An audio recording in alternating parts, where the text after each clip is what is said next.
What's up, everyone, and welcome back to the Fast Life Podcast, which is brought to you by my helmet of choice, Simpson Motorcycle Helmets.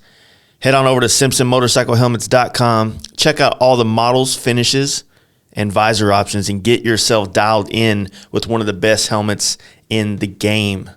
Son, check them out. Simpson Motorcycle Helmets on Instagram, and put a .com on the end of that. Also want to shout out to my boy Boosted Brad. Check him out at boostedbrad.com. It's a great place to find some badass products for your motorcycle, such as bar and riser setups, pegs, mid controls, and even quick detached sissy bar setups for old school FXRs and early model Dynas, which you couldn't get that from anybody else. He has a lot of badass products. Go check it out. He has a product for any budget. Let's be real. Check out all the products and badass apparel. Use Fast Life at checkout and save yourself 5%. And give Brad a follow on Instagram at Boosted Brad. I also want to thank John Jessup. Dream Rides is the spot if you're looking to have anything done to your Harley Davidson. John Jessup is a great friend of mine and an even better guy to do business with. His shop in Stockton, California is a spot for in-house dyno tuning, parts, service, and bike sales. And if nothing else, head on over to teamdreamrides.com, which is offering 100 days same as cash financing on all products. All you need is a job and a bank account. Don't forget to give John and the team a follow at DreamRidesJohn on Instagram. I also hope you guys are checking out my guys over at Lexan Moto, which is growing fast and looking to onboard new dealers in 2020. So whether you're a small independent shop or a 20,000 square foot mega store, Lexan Moto has a partnership that will work for you. With awesome new gear and more on the way, Lexan offers very competitive dealer margins, fast shipping, and great customer service. Email them at sales@lexanmotorcycle.com and be sure to check them out on Facebook at Lexan Moto USA and Instagram at Lexan Moto. And don't forget to use Fast Life at checkout to save yourself 15% off one of those badass headsets or whatever you get from their website. I also want to thank my guy over at Paint Huffer, Brian. Paint Huffer Metal Flake is the choice of flake by many, if not all, top painters in the world. Check out painthuffer.com to see the vast amount of color options and many other products to help you in the custom paint process. And don't forget to use Fast Life 12 at checkout for 10% off. Get yourself some new Champagne Daddy Flake. That's ours, the Fast Life Garage. Yes, we got our own flake. It's strange, but it's awesome. Check it out. It's a perfect blend or mix of the mid-tone from silver to gold. It's a nice color. I love it. I've been spraying the shit out of it, and I'm looking forward to exploring all the options of how we can dial that color in. So check it out. It's also 2020 winter, and it's time to upgrade that bike with one of the best mods you can do. What is that, you ask? A Thunder Max computer upgrade, homie. Its ability to auto-tune to your bike's upgrades and riding conditions without the need of a dyno make it a superior product. Do you want to install your own cam or big bore kit but don't have access to a dyno or dyno tuner? Then ThunderMax is your go-to for reliable performance. To check out their ECM applications and many other products to give your Harley Davidson some new life, head on over to shoptmax.com and follow ThunderMax EFI on Instagram. I also want to thank my boy Kevin over at Big Bear Performance, which is the go-to for high-quality performance products for your FXR, Dyna, Softail, and performance bagger needs. Along with being the industry leader in Olin suspension sales, service, and tuning, check out BigBearPerformance.com, and you can always give Kevin a call at 909-479-7788 and hear it from himself. What's up, guys? Welcome back to the Fast Life Podcast. I want to thank you all for joining us again. We're back.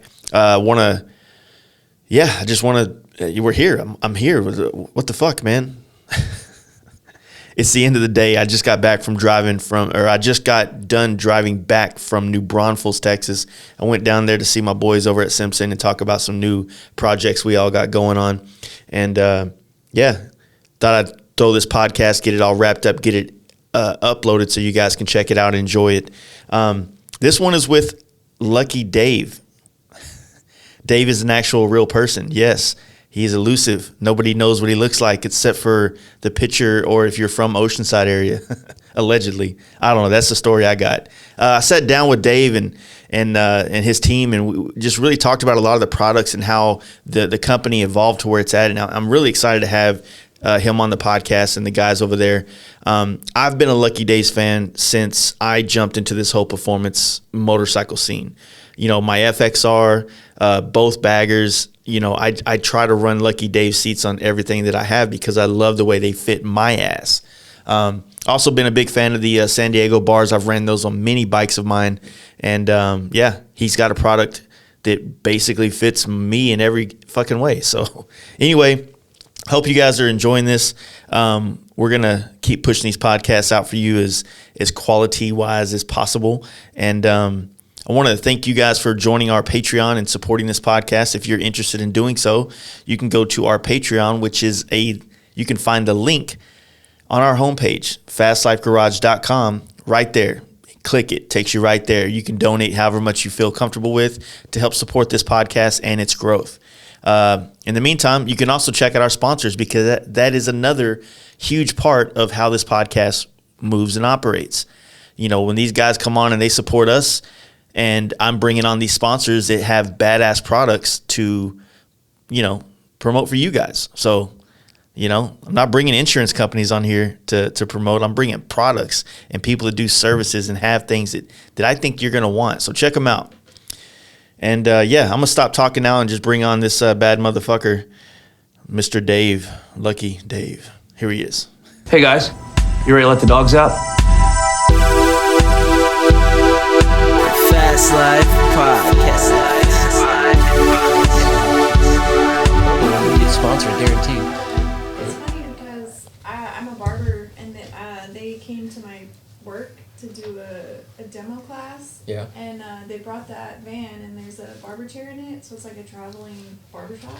Oh, right. So we got here, I was like, what the fuck? Their place is here? And so it's funny because I met a couple of those guys, and I didn't know that they were based here. So Yeah. it's pretty cool. I guess they're pretty big, but they're right out over there. There's a bunch of places right here. Go ahead. Yeah, we're good. I can talk. Okay, cool. When I had my long beard, it would have been better to go over there. Now I just got my mustache. Yeah, I saw I was looking at the Lucky Days Instagram, and I was like, because there's not a lot of pictures of you on there. Yeah, I do that intentionally. Okay, because I was like, well, I guess that's Dave, because it's like this elusive, like, who the fuck is Dave, right? That's kind of the goal.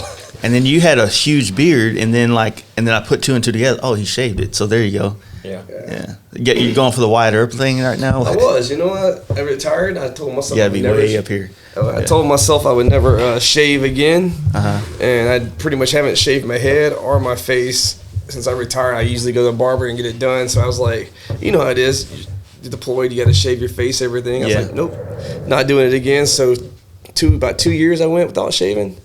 And it grew down what you see in the picture. Then one day we were talking about, we were watching Tombstone, and I was like, man, I should do that. Yeah. And the wife's like, no, you won't. And she said it in a manner of like, I wouldn't do it, not thinking I would. So next day I come back, just to I feel like mustache. it's the new beard, though, straight up. Like, I mean, I can't do it because I have too many of those chins under here, so I'm hiding things is what I'm doing. So Same, I got the fat roll too. I try to hide it up a little bit. But yeah, you do baby face as fuck as this thing's gone, man. Yeah. And I got a butt chin, like a little dimple right here, so... Yeah, I got one of those. Yeah, my wife's never seen it, so I've had this the entire time You we've might been lose her together. if you shave. Huh? Okay, so you might lose her if you shave. Maybe. Hey, Superman had a dimple.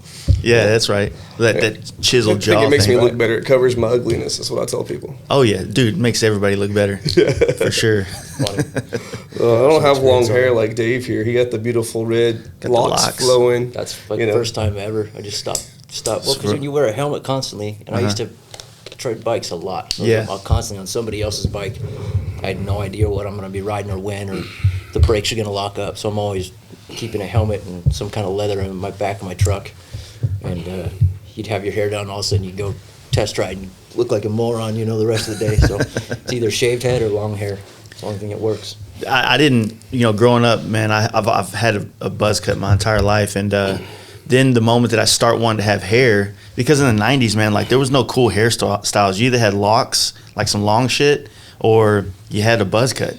You know what I'm saying? And then probably like 6 years ago. Then all the fancy hair. I guess when Mad Men, that TV show, came out, and everybody wanted the pompadours and shit like that. I'm like, oh, that's kind of cool or whatever. But I was like, I'm already balding at this point. Like that's off the table for me. You know what I mean? So let's just stick to this. I tried that for a little while. You could do it, but it's a lot of product. And you get that under your helmet, you start sweating, it comes down into your eyes and whatnot. I mean, I'm just being real. Like, Yeah, you know, just exactly. is what it is. Yeah, because that's she when we first got together, she had me start growing it out, and she was styling it for me, and I'm like, oh, I feel cool, but I work in a shop and I'm gonna sweat my ass off all day, so this isn't something I can do every day. You know what I mean? Yeah. And then it's like, I don't do anything that's not motorcycle related, so I'm always going to be rocking a helmet or something similar to that. So it's like, fuck it, just shave it off. Yeah.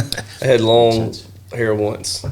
Joined the Marine Corps, is long down my back. It's more like a white afro kind of hair. Yeah. It has all Those are dope. permanently curl. Yeah. And I cut it up and I always kept Marine Corps longest regulations. We were in Korea for exercise and been out there for 3 months or so. So I ended up shaving my head in the field. And when I went back out of the field to let it grow back, it never grew back. Damn. It literally, from then on out, and that was 2000. I've been shaving my head ever since. And Nice. Well, I say shaving my head, I'll just shave the sides and the back. the top is It's shaves a itself. discount. Sits down at the chair. He's like 30% off, right? Yeah. So like 10 years ago, like just for the sake of I knew I was going to go bald at some point, I did a straight razor shave just to see how it would look.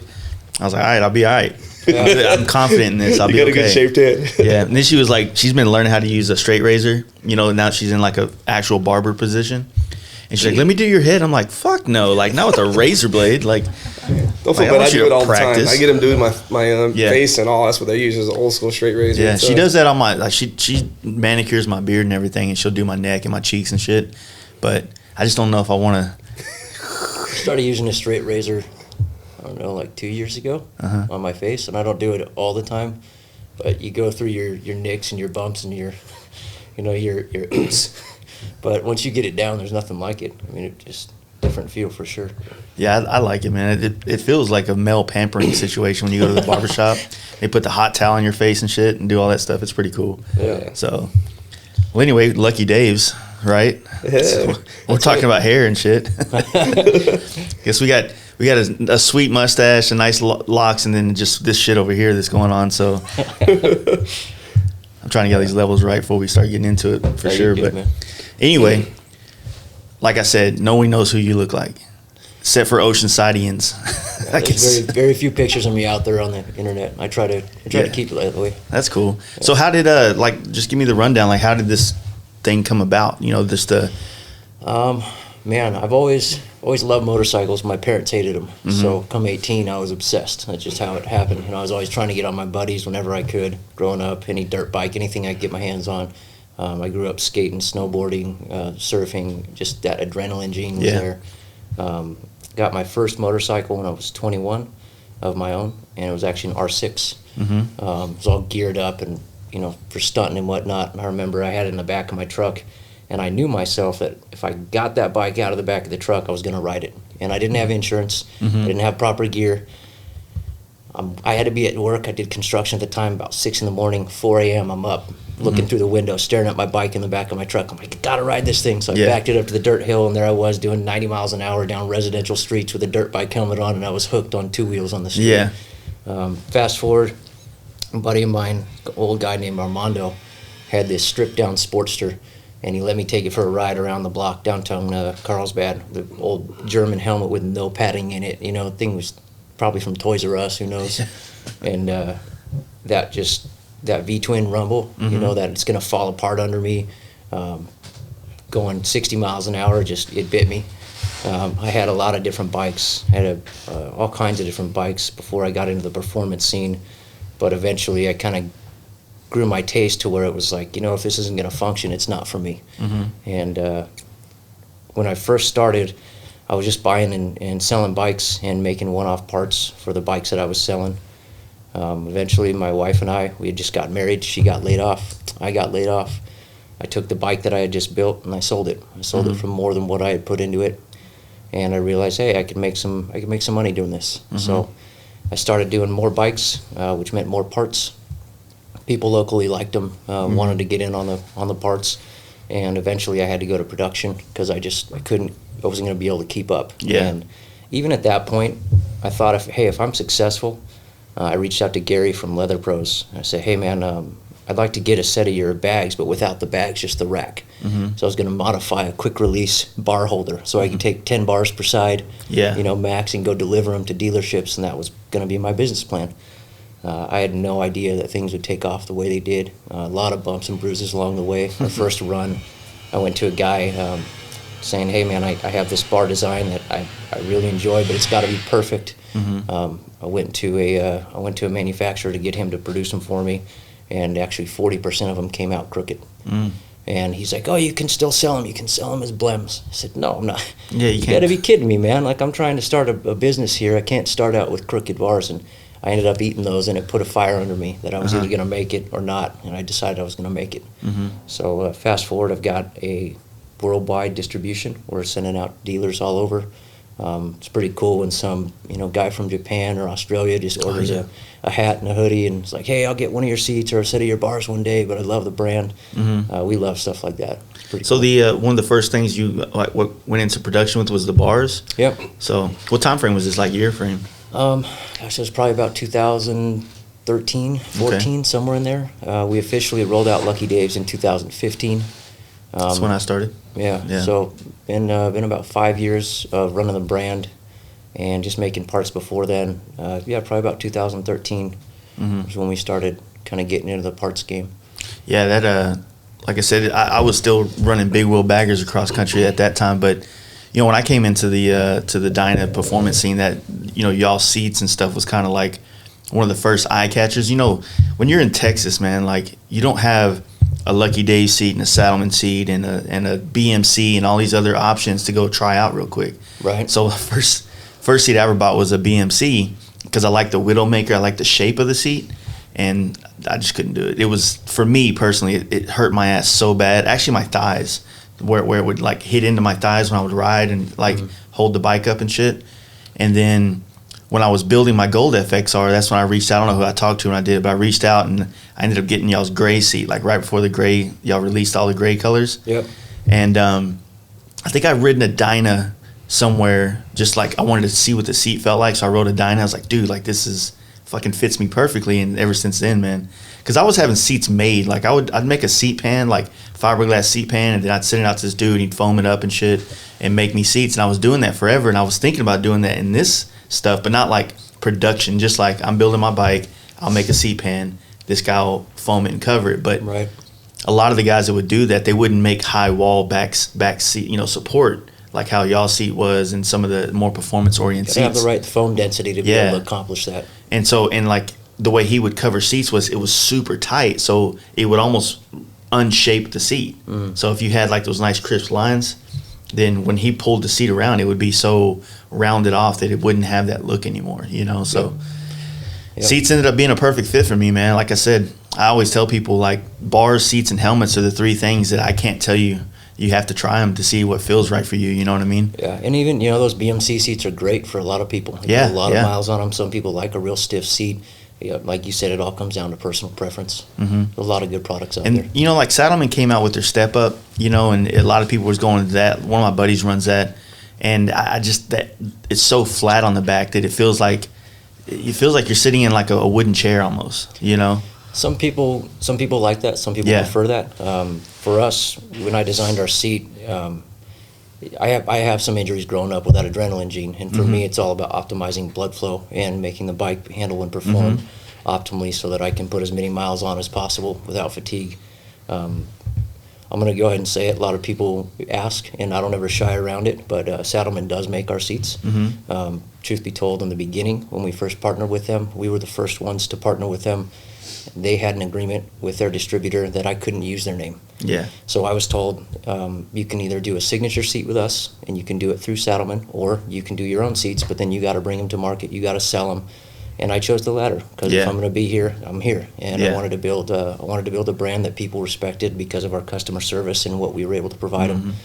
As far as the seat design goes, our lumbar support is intentionally a little more of a ramp style. Yeah. So that when you seat it, it actually forces your hips to roll forward and puts you in a proper seating position. Okay. If it goes up and goes too straight, then you're just sitting down and you have something to keep you from moving backwards, but it's not something that puts your hips or your Yeah. lower back in the correct posture. And from there, we can match somebody with the right set of bars and get somebody in that proper seating position.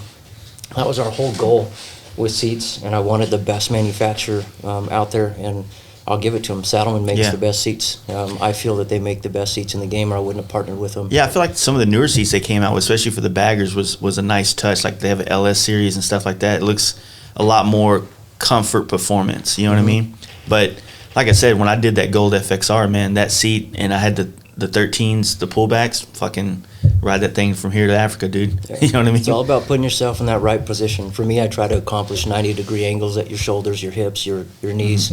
Whenever I'm setting somebody up on a bike, that's been what's promoted the best results for us as far as getting that blood flow to your arms, getting eliminating those numb points in your hips. When you're riding, you basically got two hard points, your ass bones that are trying to poke holes in your ass cheeks, right? So it's all about dispersing that pressure to where it's just not 2 points that are carrying the weight.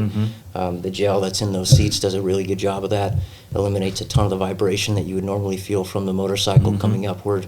There's a lot of advantages to them. Yeah, I used to tell people a lot too. It's like when you ride on long trips, and you probably know this from some of your trips, it's like feet position changes your ass position. So like, you know, when you throw some Howie pegs on something, then that kind of puts more weight on your ass, you know, because you have less to hold you up. But I find that a lot of times when I'm on a real long trip, I probably would put my feet on the back pegs more. And now I'm rocking mid controls on the bagger, which is a game changer for me. But you know, that foot position changing things helps kind of alleviate some of the attention or the pressure points of your ass on the seat. So being able to move your feet around is huge as far as where they go static, you know, when you're not changing it up. If you move something down below, you're going to account for it up top. So you see these guys, and say you're on, you know, some dude on a wide glide with forward controls, but he bought T-bars because he just wanted a Dyna, didn't know what he was getting, threw some T-bars on there. Now it's like you're sitting in a recliner half-cocked, you know, and you're reaching out towards your bars. All you're doing is putting a ton of fatigue in your lower body, your abs. All your stabilizer muscles are getting prematurely worn out. So it really comes down to that perfect position to start with, and then hopefully you don't have to move your feet as much. But absolutely, there's a lot of bikes that, you know, I end up 2-3 hours into it, and there I am, feet on the rear pegs or out. I mean, it's just how it goes. When I did my tour after I got back, he just came out of his seats after I retired, and I did, I think it was almost 4,700 miles on the bike, and we just designed it. And I have multiple bikes, and the bike that I chose to do the long trip on was the custom built Dyna, and I rode all the way through, went to my brother's, through Wyoming up into Alaska, and the contour of the seat had the Lucky 13s as well, and obviously changed the, you know, the lowrider has the kind of mid-forward kind of stuff, and I put the bigger pegs. Probably one of the more comfortable comparatively rides, and I had a road glide at the time as well, and chose to do the Dyna out, and with the seat set up and handlebars, it rode just as good, you know. See, I never got to really experience the Dyna with that seat. But like the FXR and the bagger for sure. Like I've had 2 baggers I've ran the seat on, and you know, it's one of those things because like everybody, man, like the first 3 questions you get asked, or 4 questions maybe, is like what seat, what bars, what fairing, and what helmet. It's like the same question every time on social media, things like that. And especially like coming up, because you go to a bike night or something, or a bike event, and someone's kind of looking at all these products that they saw online, and you know, like I said before, like Saddlemen does the seat fitting thing now at like dealerships and bigger and things, and you can like throw one of their demo seats on and go take it for a ride. But man, it's hard to tell, like, because I sat on my BMC seat, just sitting on it because I bought it off somebody. I was like, yeah, this feels great.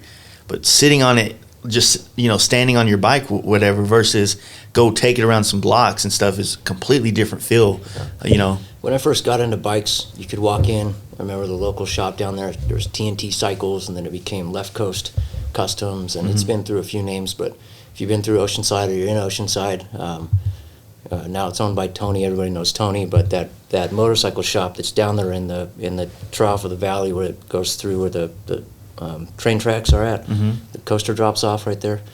That shop was about the only place that you could go in and have any kind of parts that you could touch. And you hand them your ID. I'll be right back. I want to take this out to my bike and see how it looks or how it fits or whatever. As long as you didn't scratch it, they didn't care. Yeah. That doesn't happen now because shops can't afford to stock everything. They can't afford to stock in quantity.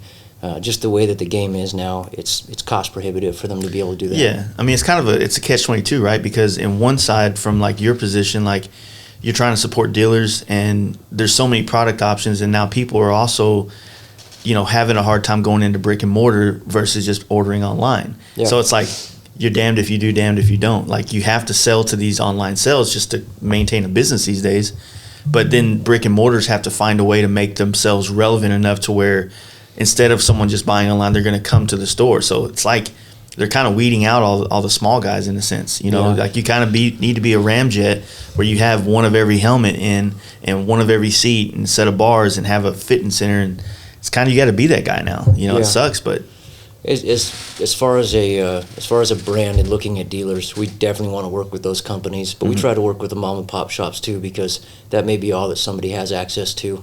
We try to keep our minimum order low and our barrier to entry for dealers, accessible. Yeah, fair. But one thing that we do around here is we do a good job of taking time to talk to our customers about what they really need, as opposed to what it is they think they want.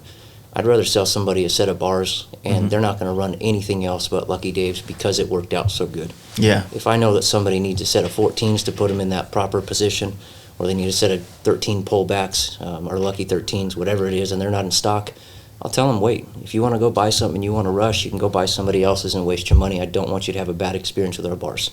I'd rather you get the right fit. I'd rather you nail that. I try to drill that into our front-end guys here, that anybody who's talking to a customer, take your time, sell them what they need, not just what we have in stock. Yeah.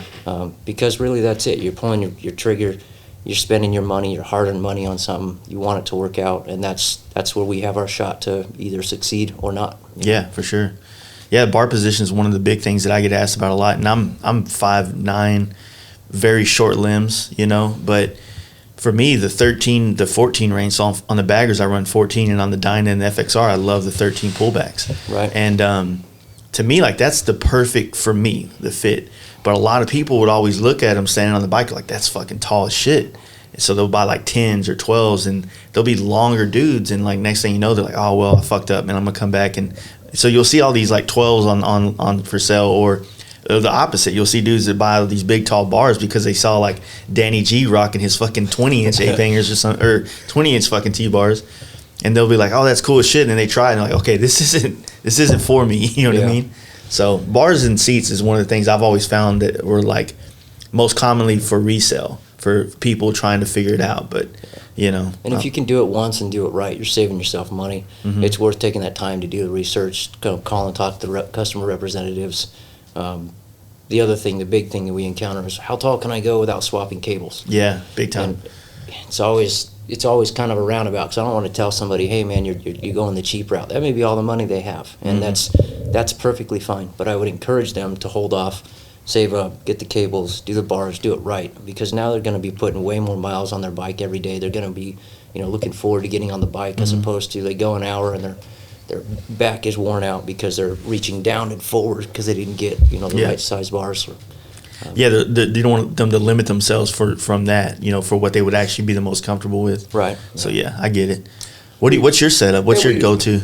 My go-to is I'm the Lucky 13 guy. I'm the old guy. I like, for certain style bars, I have multiple bikes. I set them up differently, but for my comfort riding, because I love long-distance riding, is I like the little below my shoulders loop, my elbows got the break in it, and I always go for that. And I'm 5'10", so, I'm like the average height, average everything for a guy could probably be. And that fits me perfect for the way my bike is set up. So when I'm there, it's comfortable. It's not reaching too far ahead, too far out. My shoulders don't hurt at the end of the day. My wrists rest perfectly. It's just kind of my setup. But we get phone calls every day for like the same thing. People asking, hey, I'm 5 foot, whatever. I'm 6'4", and they want our opinion and recommendation. And I'll give them my size and all the routes I've done and how I ride. We have a lot of taller, bigger, aggressive performance riders. They want them short, low to the ground, so they can handle the bikes a little better. It really depends on your style. I feel like y'all got a good crew here with opinions. You got two tall fucking motherfuckers out here, right? And then we got two Viking warriors in the back. But I guess the thing is, everyone calls and they buy a Harley, and they've been riding for years, and some of them think they're the next stunt rider, or they want to be performance bagger type riding guys, but they ride like me and you do every day. Yeah. So they get the bars, and they build their bike based off a look, not based off a a comfort level. That's what people call that. We try to give them a thing. I know it's maybe all the money you have, but it may be worth waiting for this style bar. If you like bars at high bars, then my recommendation is get higher bars. You end up liking that. And 90% of the people that call us back always wish they would have went higher, vice the opposite way. Yeah, it's always I wish it went higher. taller. It's never I wish it went shorter. Yeah. Yeah, and it's always that way because everyone thinks they're going to be some of the next, riders out there. And maybe one day they think they probably will because there's amazing riders out there. But 90% of people are like you. Every weekend, every day they can get on their bike and just ride. It's more about the ride and then the next spot. So. Well, to me, that's one of the great things about this performance riding stuff is because you're building a multi-purpose bike that can do more than just you technically could rip some wheelies here and there, but if you want to go hit a camp out with the boys, you can throw a pack on it and go mob 300, 400, 500 miles to a spot and have a good time. And that versatility, I think, is one of the things that needs to be explored more in our industry rather than hey, let's hit everybody doing wheelies and fuck the other type of riding. They could be more fruitful to the soul of riding motorcycles. You know what I mean? I sort of like these wheelie guys though because they push Dave and all of these owners to make performance products for guys like us. I don't think we'd have, especially you've been riding as long as I have been. I've owned a Harley since '92, I think it is. I was I've been playing riding with for a Ninja while. Turtles then. Yeah, that's but I'm saying it's now, but the performance parts wasn't out there. People that do these performance things provide people the reason to build performance parts, handlebars and seats the way we have them. Yeah. So it's good to see it. So I want them to keep doing what they do. But in reality, 90% of us are probably the everyday riders that get to ride with these stuff. So it makes it worth both whiles. And you're right, especially here in Southern California, it's nothing day to get up in the morning, text your buddy, hey, let's ride to Big Bear today. Let's ride to wherever it is. And that's, ride to Vegas. It's only 4 hours away. You really could go have lunch in Vegas and be back by the afternoon if you hit the traffic right. Nice. Well, so how do you guys feel about the stunt scene in general? Y'all have been around since it's kind of blown up more or less through social media and in the industry more or less. But I mean, talking to Brent out there, he's like, man, it's kind of dying down out here. It's not the go-to thing anymore. But what do you? I mean, you've kind of been on the wave, so. Yeah, I think in the beginning, when anytime you see a bike that big, that loud, that heavy, doing things that it just was not intended to do, it blows your mind. I mean, I still get excited when my guys light it up and I get to go around, the lot taking pictures or filming, and just that energy is there. But I think so many people have been exposed to it. They hear that fire up, they're at an event, and it's oh, the stunt show's going on. People don't flock like they used to. A lot of times the crowds aren't as big. But really that's only some of the East Coast, mainly West Coast, where it's been kind of blown out. The rest of the country, they Still hear strong. about this stuff. And even people that aren't into the Harley scene here, that are not in the know, you show them what these guys are capable of doing, and it just blows their mind. For good reason. You got a guy like Phil, who, what does he weigh, 160 pounds? He's ripping an M8 bagger, doing, hand drags on the thing. Yeah. Incredible clutch throttle control. If you really get into it, I can't stand watching golf. Yeah. Right? But there's people who love watching golf because they understand what's going on. They understand what it takes in order to put that ball right there consistently. If you understand what these guys are going through and what they're putting on the line to accomplish what they're doing, Seabear's trying to do, 100-mile-an-hour burnouts. If you understand what's going on there, the inertial weight of a tire spinning that fast, the possibility of it blowing out as he's accelerating while burning out, 70, 80 miles an hour, that tire goes out, you're hurting. You're hoping that you don't high side and slam, that you can, lay it down and slide. They're doing that every day, putting their lives on the line. And I think it really comes back to just having a proper respect for what's actually going on. So many of these riders that are responsible for pushing the scene to where it's at, I think we got to give credit where credit's due, Yeah, it's like I said, same thing I was talking to him, Brent about. It's I grew up in the sport bike scene, so I remember when the first circle wheelie became a thing. I remember when high chairs was, the old Wink 1100 was, ripping wheelies in New York, on Rough Rider videos and shit. You know what I'm saying? So seeing that world, and then when I finally started seeing it in the Harley world, I was like, oh, that's cool, but I guess I was desensitized to it, like you said. I've been around bikes so long, I've seen it so much that it never really wowed me the same way that it would somebody else. But it does. I see the pushing the envelope thing, though. I definitely do. Pushing the envelope is what it calls, not necessarily to slow down. But at first, everyone was just running to ride a wheelie. And now with the names that Dave says, he brings some of them doing the extreme stunts that they're doing on Harleys, it's pushed the envelope to a whole different stunt level when it's not now just riding a wheelie and controlling it. They're doing things that makes, earlier I think a lot of people were trying to do wheelies and it was like a lot of everyone's out there doing it pretty good, dragging their fender, but now it's intimidating to see what they're doing. They're really doing stuff that's not just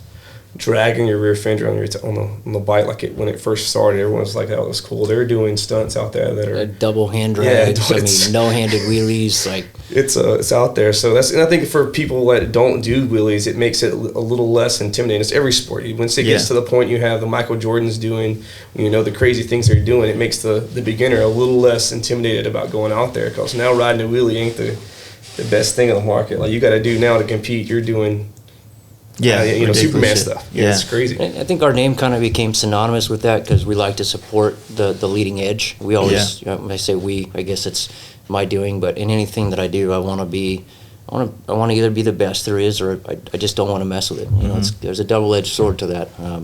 Sometimes I've set sights too high in where I wanted to go with my company and had learning lessons. We all go through those in life, but when I first started the company, I started out of necessity. I started to say my wife and I lost our job. I sold a bike. I bought another one. I did it again. When I was actually selling bars in the beginning, and I was going to Harley dealerships, for one, I started out of a garage in North Oceanside. I paid $150 a month, and it was literally a garage underneath some apartment complexes. The manager liked me there because I'd run the crack dealers and the pimps and prostitutes out at North Oceanside. At least that parking lot, they weren't welcome, so they liked me there. One day I took a bike back from somebody that I didn't realize I shouldn't have done that. They had stolen a bike from an old guy, and I wasn't really was stoked on that. This guy was just kind of a local vet, really good dude, and that forced me to go into a bigger shop in Vista. I won't go much further down that story, but that forced me to go into a bigger shop in Vista because I didn't want to deal with the drama. And I had $80,000 between bikes and tools sitting in this garage that you could poke holes in the walls. So I had no idea where I was going when I started this, and I was very fortunate to link up with some of the top riders in the beginning, not knowing where they were going in the beginning of this. And you fast forward, you look at where we've been able to promote each other. It's very much a give and take. The brands need the riders, and the riders need the brands. As far as the future of where that goes, I think a lot of it lies just in that. It's that we've all got to work together. If we all get too greedy, then it just falls apart. But as long as everybody continues to do it for the right reasons, we continue to do things because we love. I was tinkering with stuff when I was 5 years old, getting in trouble because my dad's tools weren't put back in the right place. I always loved building things.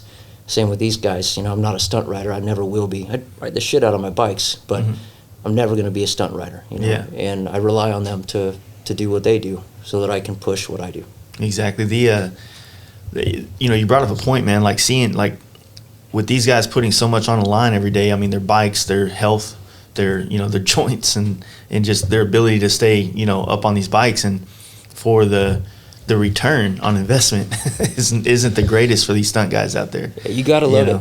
You gotta love it, because the reality is, no matter who you are, unless you love it, you're not going to land a position with a company like ours. You have to love what you're doing because the vibe is out there.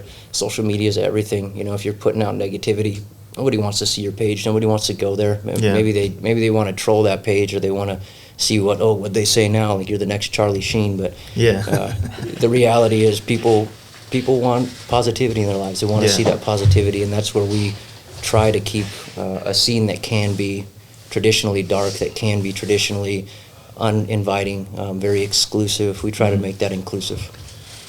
Yeah, I for sure feel like the influx of younger guys getting on Harleys, and a lot of that was through like the allure of stunning on these bikes, and the shit Unknown did, and fucking all these other kids up and down this coast kind of created it where, like, instead of dudes turning 21 and jumping on R6s, they're like looking for a diner or a cheap sporty or something like that. And it's really different, really weird, because in my earlier days, like when I was turning 21, nobody was riding sport bike. Harleys in our age group, unless you were like, you grew up in a Harley household, your dad's in a club, you're going to get in the club next, and you got to start riding this bike. You know what I mean? So that's a really big different change, and I think it's helped breathe a lot of life into Harley that, when you hear them talk about their numbers and their demographic and this, and it's like, dude, are you seeing what's going on here? Like, I feel like you're selling. I mean, maybe you're not selling new bikes as much as everybody else, but these Dynas are moving around like it ain't nothing. You know what I mean? FXRs as well. So, and maybe these guys are just going to buy Dynas and then they're going to jump up to this new Softail whenever their finances get right or whatever. But I feel like there's some great, like the industry is going to be okay, like good. You know what I'm saying? Like Harley wise and shit. Not really an Indian fan personally. Don't get me down that path. They're getting better. I mean, they're getting better because they're getting closer to, and all respect due to Harley, but I just hope Harley doesn't forget who they are and where they came from, because they're branching out a lot. I wish that they would listen to some of the people on the ground a little more. I know some of the designs that they did where they flew some of the California boys out there and designed some of those bikes. That's really cool, and I'm stoked that they're starting to open their eyes to that. But if they don't continue to keep their ear to the ground, it leaves room for companies like Indian to come in, and they are. I mean, there's some badass baggers that Indian's putting out now, and for what you get, for what you're paying, it's making people consider, do I want a Harley or an Indian? The one thing that Indian doesn't have is the aftermarket support. We're probably going to get into making a seat, a couple sets of bars and different things for Indians, just because it's smart for us to do. I'd love to get on one of those bikes and see what they do. I haven't ridden one yet. Actually, that's not true. I rode one. I went over to my buddy's house, and it was going to rain, and we had the van, and we were going to go pick it up. I'm like, I just ride it back. Sure enough, I'm backing out of the driveway, and as soon as I get out of his garage, his wife waves to me, shuts the garage, and it just starts pouring down rain. So there I'm on my buddy's brand new Indian, never ridden one before. Was it FTR or something? Or no, it was it was their Chieftain. Okay. Yeah, the Dark Horse, the blacked out one. Man, like I'm known as not an Indian fan, but and mainly because I got trolled like a motherfucker when they popped out. My buddies were all fuck with me because they know. Everybody was saying like, the new Indian has everything that Harley doesn't have at a better price point, and that if you're still rocking road glides, you're a dumbass basically. And I was like, well, why am I still rocking a Harley? You know what I mean? Like, well, it's the same thing with the FTR. When it came out, like all the buzz about it, and then it's been out, and everybody I know is still buying Softails over the FTR. And it's like, the bike's better and it's cheaper. There's heritage and culture that you can't duplicate that Harley has, and it's generations and generations being passed down. There's just something about that shield, that everybody loves. It is what it is. I think, like you said, it'll be all right. That's always going to be there. Their new M8, I used to be the guy that said I'll never buy anything other than a carbureted bike. I'll never ride a fuel-injected bike. And then as I started developing parts and the brand was getting bigger, I had to have, I got my lowrider, got my 2015 lowrider.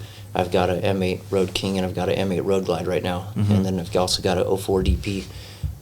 Some bikes come and go. I generally like to have an FXR around. I don't have one right now. So that'll be coming up pretty soon. But I love the new platform. That M8 is a fantastic motor. Yeah, it is. The way that they put it into that frame on the new Road Glides, the new baggers. I mean, I lead a pack of Dynas, and good luck keeping up. Yeah, exactly. They're phenomenal bikes in the way they handle. Yeah, that's great, and I think that like you making some seats for the baggers, and I mean if you can do it for the FTR. I mean I don't know how their seats set up. It's kind of a weird deal, but yeah, that would be a whole nother. And that's not to say that we won't ever go there. You'd be surprised. Maybe not you, because you've been around a while. You've been in the scene. You understand the backside of it. But from idea to prototype, it takes a lot more time, money than anybody would think. Yeah. So you really got to pick your poison. I don't know if the FTR will be something that we get into or not. I'm kind of waiting to see how that goes as far as overall sales, and I haven't seen any out there. I've seen one or two. There's a dealership in San Marcos here, but I haven't seen a ton of them out there. Yeah, I haven't either, man. And that's kind of what's throwing me off. It's like, well, like I said, the price point's there, the power's there, the technology is there. It's got everything you would want for a Dyna platform. Yep. But nobody's buying it. So, and there's not enough carry hearts to go around to promote every one of the bikes that they make. So, it's nostalgia. It's the name. It takes a while. Harley's been out forever. So is Indian, obviously, in the same extent. But I think everyone buys a Harley because it's a Harley. And I think everyone likes the Indian, but they haven't bought an Indian yet. One, there's not a lot of used market sales for them because they're all new. Sure. So a lot of the guys who you say were buying Harleys and they're buying used, they can't maybe not afford that $20,000 bike, but they can afford an $8,000 to $10,000 Harley. There's no used really for the new, besides the Chieftain and a couple other bikes, new FTR scene or used FTR scene out there yet. Maybe in a couple of years there will be. I will say they're backed by big money though. Yeah. You know, when you roll up a whole line, you know, Victory was basically shut down so they could pour all that money into R&D marketing in Indian. They're big players. Ultimately, they're backed. I'm pretty sure they're owned by Piaggio, and Piaggio makes Vespa. They own Polaris. I mean, that's big money. And they say that we're going to have a stake in this. They're going to have a stake in it. I mean, I get it. They're going to be there, you know. And I think that if anything, we've all said that, like, hopefully it's going to push Harley to up their game and offer some more performance. And like this, you saw the new 131 crate motor they just released. Like, I'm interested in that personally. And they also have a kit to turn your 114 into 131. And you know, so I'm like really interested in how that's going to push Harley to keep up. You know what I mean? And that's a good point. Whether you like Indian or not, there's got to be competition out there in order to promote that next level that keeps coming. And so for me, I don't shy away from it. I wish Harley, if anyone's listening, would stop making so many models with different seat pans. It's freaking impossible to keep up with all the models they're dropping. But I'm stoked that they're bringing out new models, trying to cater to what they think is the future. And you know, hopefully they can continue to pay a little more love to SoCal, because we do a lot as far as pushing the envelope. Whatever happens here, that's what's next. A lot of brand ambassading going on here. You know what I mean? Yep. But also the like when they came out with the standard model, so they got the street or the electric glide standard, so you're able to get these bikes with all the shit that most guys don't really care for. Like, I'm not a radio guy, so I don't really need it.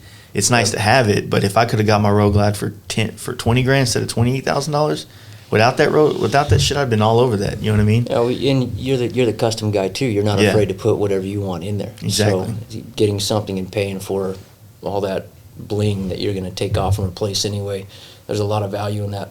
And the Harley guys tend to be more stripped down anyway. We just happened to have installed our first set of heavy hitters, which are 1.5 T-bars, and they're on a 4.5 inch spread. So every other bar is at a 3.5 inch on center. That's what stock risers are, and as to where they bolt to the triple tree, the spread.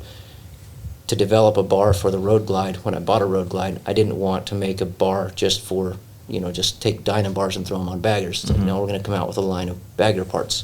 And they're not just for baggers. A lot of guys want to put them in their Dynas. We may do a triple tree to bolt directly for Dynas. But the point is, we had developed those for Road Glides. I wanted to put one on Street Glide, so we did an install. And I got a call, kind of an inside call. I had sent some pictures out of the heavy hitters on Street Glide. And one of the guys that's in the industry called me back. He's like, dude, that was good timing. He's like, look what's coming out. And he sent me a picture of that bike before it was released. And I think there's definitely something to it. There's obviously that need, that want in that street glide realm for that T-bar look, that more stripped down look, and that bike caters to it. But like you said, I haven't seen a ton of them out there either. I haven't seen a ton of those being. Yeah, I think, we've been talking a lot about this performance bagger shit, and I think that for sure this year is going to be the year that you're going to see the most companies coming out with products. I mean, the Fat Book this year is a performance bagger on it. There's a ton of shit going. Harley's trying to sell, they got pegs, or they got floorboard replacement mounts now, so that you can take your floorboards off your bag, or your bagger, and put these mounts on, but they're way forward controls. But they're trying to kind of fit this market right now because they see it going on. Yeah. And I hadn't seen that. I have a similar idea that I want to bring to fruition, but our own version of it, obviously. And I try not to see what's out there, quite honestly. Yeah. Sometimes that results in you bringing something out that's similar to somebody else. But what I can say, no matter what, is, hey, I had no idea. I didn't, Yeah, exactly. Nothing to do with your shit, But going back to your heavy hitter bars, man, like when that came out, it was the right time because there's three options, right? You had your for touring models. You had the West Coast T-bar thing, which I love Scotty to death. He's a good friend of mine. But the last couple of years, it's been hard to get stuff from him, right? So if you're a business and you're trying to sell these bars or push this style of motorcycle riding and you can't get bars for months, it was kind of an issue. But I think they got it worked out now, so it's all good. But then you had Krause and their Raptor plate. But the problem with that is it hits the ignition switch. So then you get into this whole plethora of other things you have to do to make these bars work. it doesn't become a bolt-on thing that you and your buddies can do in the garage anymore. Now it's you're going to the dealership, you're getting your shit flashed, you're relocating your ignition switch, and your stuff allows all that stuff to be cleared, which to me makes it a much more plug-and-play operation and gives people more versatility on their stuff. So yeah, I appreciate that. There's a lot of time and hard work that went in developing that product. We generally want people to be able to work on their own bikes. The reality is sometimes you got to have a little help from somebody who knows. We all have. There's times I got to reach out and say, hey man, can you help me with this? Anybody who says otherwise is lying. Yeah, for sure. You know, but the reality is, to my knowledge, our bars are the only plug and play setup that are accomplish what it does. Yeah, and for all you listeners out there, what it is basically the ignition switch on the newer touring models plugs in on the side of it as opposed to the rear on the pre-Rushmore models, right? So if it was like the 2013 and down, the ignition switch is on the back of the plug is on the back of the ignition switch, and it would clear everything. Right. But then they moved it to the side, and then that Raptor plate hits it, so y'all's bars being wider clears it and allows you not to fuck with it at all. So Yep. That's it. I think a lot of people out there too, you look at the bars and I love them, but they need to read and understand the specs of them too, being the 4.5 inches spread with the bracket and stuff. Because everyone wants them to go on different bikes and stuff, but it works when we have a lot of tutorials and pictures for everyone that needs them to install on the Road Glide. So they're always welcome to call the shop too. So before they buy, so we can send them all the pictures and all the tutorials and all the education on how to get them installed on their bike to kind of give them a visual look of what we're trying to explain here on voice wise, and it kind of helps them out when they do the install too. So then that's when we make sure everyone knows we're here for that.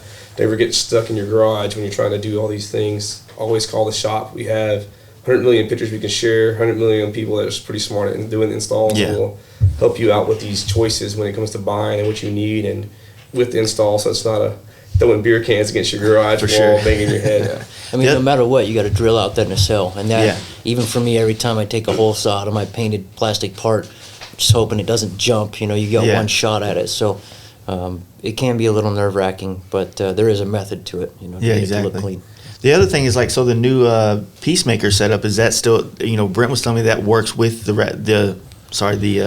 plate that you make as well. So if people want to do a bar and riser setup, they have that option with, you know, still clearing the ignition switch. Our and new stuff. Peacemaker risers, it's the only modular riser out there. By that I mean it's a riser that assembles, so it has a real thick pipe thread style threading that attaches the lower clamp of the riser to the leg of the riser.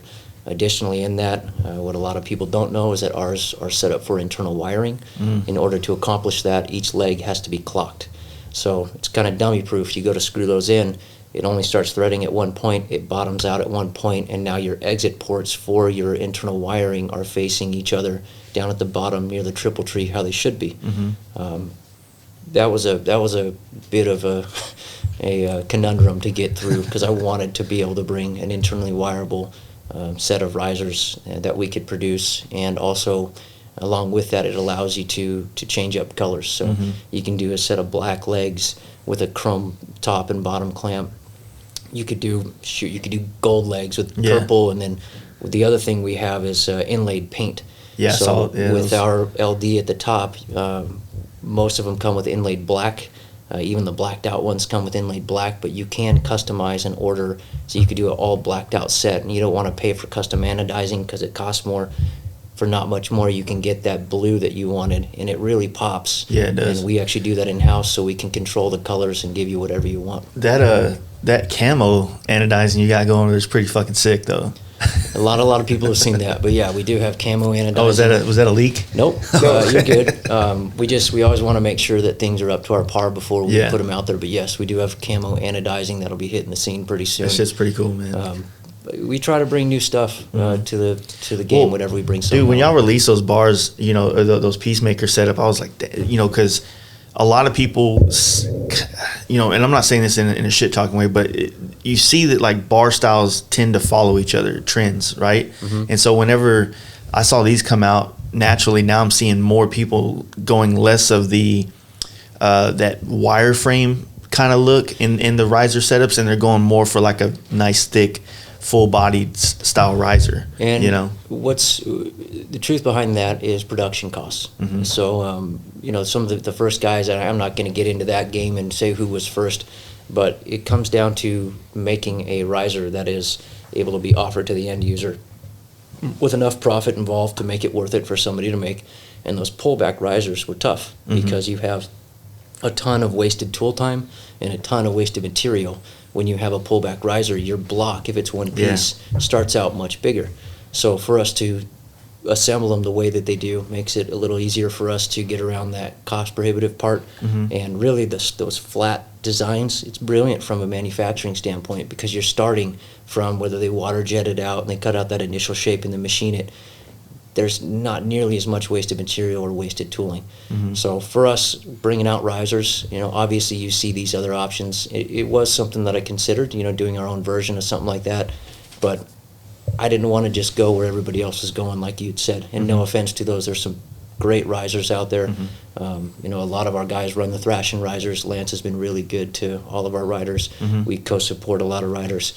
So I don't know, some of our riders that may have our risers are currently, you know, running his because he was first to the game with it. No problem. There's plenty of people out there to support both styles, and I always tell people, hey, what is it you prefer? You know, what do you like? And we're going to cater to the people who choose ours, you know. Nice. Yeah, like I said, they're fucking nice, man. I'm not a huge bar and riser fan personally. Like my first experience with it was like, I always felt like my shit was twisted riding it, and I had the Forbidden set up back in like 2017. And after you put about 10,000 miles on it, I just kept feeling like the left hand, never dropped it, never hit anything. Just I felt like it was just off. Yeah. And then I ended up, the next set of bars I bought was the 13s, and I just fell in love with a solid bar rise setup. And 13s were the first bars brought to market, our Lucky 13s, that did a pullback on the riser for a performance-oriented T-bar. And what I mean by that is a narrower, you know, under sub 29 inches that puts your hands in that more aggressive handling position. That really came from our San Diego bars, which is a patented bar. Our San Diego bars were huge. That was our first bar we put out. I took the same 4-bend top bar and just put 1.5 inches of pullback on the risers, and there came our Lucky 13s. And for guys like you and I, you know, you're 5'9", about the same size, and they're perfect for me. Yeah. The advantage to the risers, even if it's just sheer aesthetics, you can do so much more, especially with what we're offering now, where you can change up different colors on different parts. You do have that adjustability, so if it's not quite how you want it, you can roll it forward and back. And any quality riser should be able to hold you in place. If you're moving around, there's a few things going on. One, the clamping surface isn't adequate. The knurling in the bars isn't adequate. The bushings you're running are either wasted if they were polyurethane, or you're still running those stock rubber bushings that have a ton of movement. Could be riding style. Maybe you're real comfortable, not you, but maybe the person's more comfortable dipping into a right-hand turn, so they're putting way more pressure in that right-hand turn, getting onto the freeway every day going to work, than they do on the left-hand turn. And over time, it just wears out and moves to that side. Yeah, that makes sense, because that's probably what happened with me is because I put quite a few thousand miles on that bike, and it probably was that I probably didn't even, it's been so long, I can't remember if I even put polyurethane bushings in it, you know what I mean? It was a low mileage bike when I got it, 09 Dyna, had like, I don't know, 2,000 miles on it or some shit. And, but yeah, it's probably what happened. I probably just didn't, you know, but it's kind of like one of those things, like once it happens to you, then it's everything else's fault but your own. And my ass probably should have changed the riser bushings on it, but I'm going to blame the style of bars. Well, maybe we'll make a believer out of you. Maybe we'll send you home with a set of our Peacemakers, and you can give them a shot and see what you like. But yeah, man, like I feel like it came out at the right time, man. It's like, and a lot of shops, I've talked to a lot of shops so far, man. Some of them kind of have a more negative attitude towards like competition, but I always try to like reassure them that without it, is this really a custom motorcycle scene? Without the option to have a Lucky Dave's bar, a Thrashing bar, a Boosted Brad bar, a riser setup, like if everybody was just buying the same shit, like it wouldn't be that cool of an industry. And it, like you said about competition earlier with Harley and Indian, how does it push things forward? We'll be stuck with such a small amount of options to customize our bikes that I think that it wouldn't really, our scene wouldn't grow. You know what I mean? Right. So I enjoy the fact that like guys like you guys are putting out these products and completely trying to make them better, like this new bagger seat that you're coming out with, man. Like you made something that's perfect for me, and now you're making my wife feel like she can start riding with me again. You know what I mean? With this new bagger seat that's wider on the back. We're gonna call it the Get Lucky seat. Oh, there you go. And that's good marketing there. And for good reason, because our currently performance bagger seat, we did think of the passenger, in that we put all of our seats have gel in the rear for the passenger as well. However, not being a woman, and not sitting on the back of a bike, I get in the saddle. I'm like, yeah, this is good, and my wife's on the smaller side, and she sat on the back of it for a few miles, and yeah, I'm good. But truth be told, we didn't design that to be a cross country two-up seat. That's not what it's designed for. And you get these guys that want a seat that's going to make you coffee and make you feel good and make your woman feel good, and you got to decide: do you want something that's going to look the look you want? And you pull up to the bar, and you can go to Sturgis and back without a problem. And you pull up to the bar and you get off, and everyone's walking around your bike looking at it, saying, "Oh, damn, that's a nice bike." It's all those subtleties that make a head turner out of a bike. What we've tried to do with our Bagger 2.0, or the Get Lucky seat, is make it a little more comfortable by adding some real estate for the women, and then also keeping those clean, more crisp lines. The lines that are true to our seat. And I think we've nailed it. I'm pretty stoked. I think, man, like I said, we were just talking about it a while ago. We were looking at it, and I was like, you'd have to like do a double take, like take a picture of a regular Lucky Dave seat and then throw this one on to really notice the difference of seat height and the extra meat back there. You know what I'm saying? So it's like, it's a good job of still giving it that aggressive look that we love about the seats. And obviously you got more real estate for your own ass a little bit, and a little bit more of a cup. I don't know. I'm interested, man. I think that's going to be a good deal, because there are other companies that make a sporty seat, but then that back seat's always the one that like throws it off. You got a good aggressive looking front seat, but then you got this big saddle of a back seat, and it's just like, it just kills it for me. It kills the whole like swoop down vibe from that top of that fairing or bar down to the ass end of the bike. You know what I mean? So I'm a stickler for lines. Everything needs to be symmetrical and fit and flow. Front to back. I've always been really, really meticulous about the way my stuff looked. Even in high school, I was a guy, I didn't wear a shirt that had brands on it unless it was like a friend's company that gave it to me. I was always the less is more. I went to the California Dreaming and bought the all-style blanks, and like I just was always that guy. Yeah. So for me, if I'm going to have something on my bike and it's going to draw attention, it needs to look right. It needs to be proper, or I don't. No, and honestly, that's exactly how I am, because maybe that's why it's always resonated with me, is that I like subtle branding and I like subtle seats, and just you do a whole wild paint job on a bike, and if you got this fucking alligator seat going on, to me it kills the look. You know what I'm saying? So you want to be able to add a seat that's going to add functionality, fucking comfort, which is functionality, and just styling, man. And I think that you nailed it across the board with those things. I was joking. It has a picture keeping ability. Yeah. So it's a comfort seat that you can still take a picture of your Harley Davidson. It doesn't look like you got a sofa sitting up there.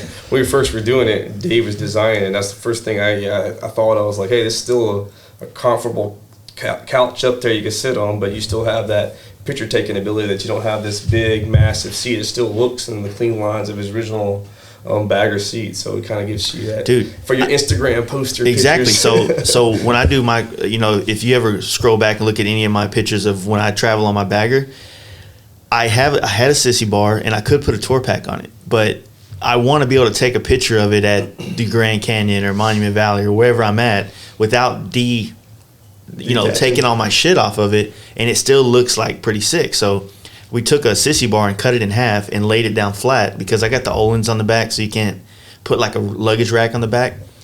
And that way, like, I still have those lines flowing. So I do have a pack back there, but it just looks like a bigger seat area, and it still looks cool, so that, you can get some good like photos of your bike here and there, and you're not looking like a big nerd, with all your extra shit you shouldn't have brought on your road trip, basically. For being the cool guys in the industry, or the motorcycle industry, period, for being the badasses, for being the guys who don't care. We sure do care what we look like a lot, don't we? It takes a lot to keep this image up, you know what I mean? Right?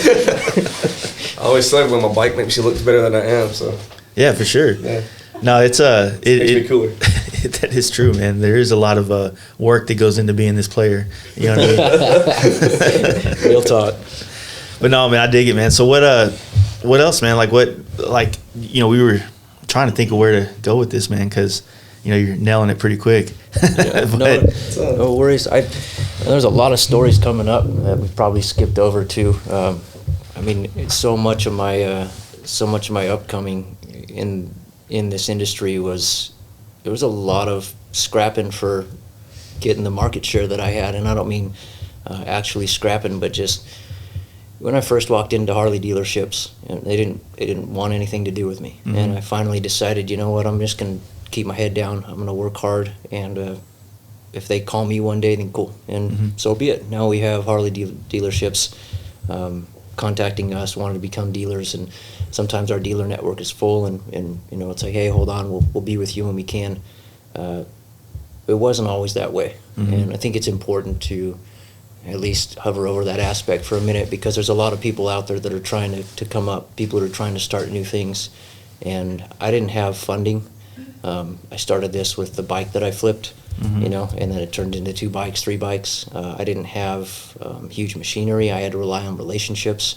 You get creative and you make it work. And I don't think that I'd be where I'm at without the people behind me that believed in me during that time. There's times I didn't believe in myself. I'm like, man, this isn't working. This isn't going to go anywhere. I'm going to be flipping bikes for the rest of my life. And there was a lot that happened.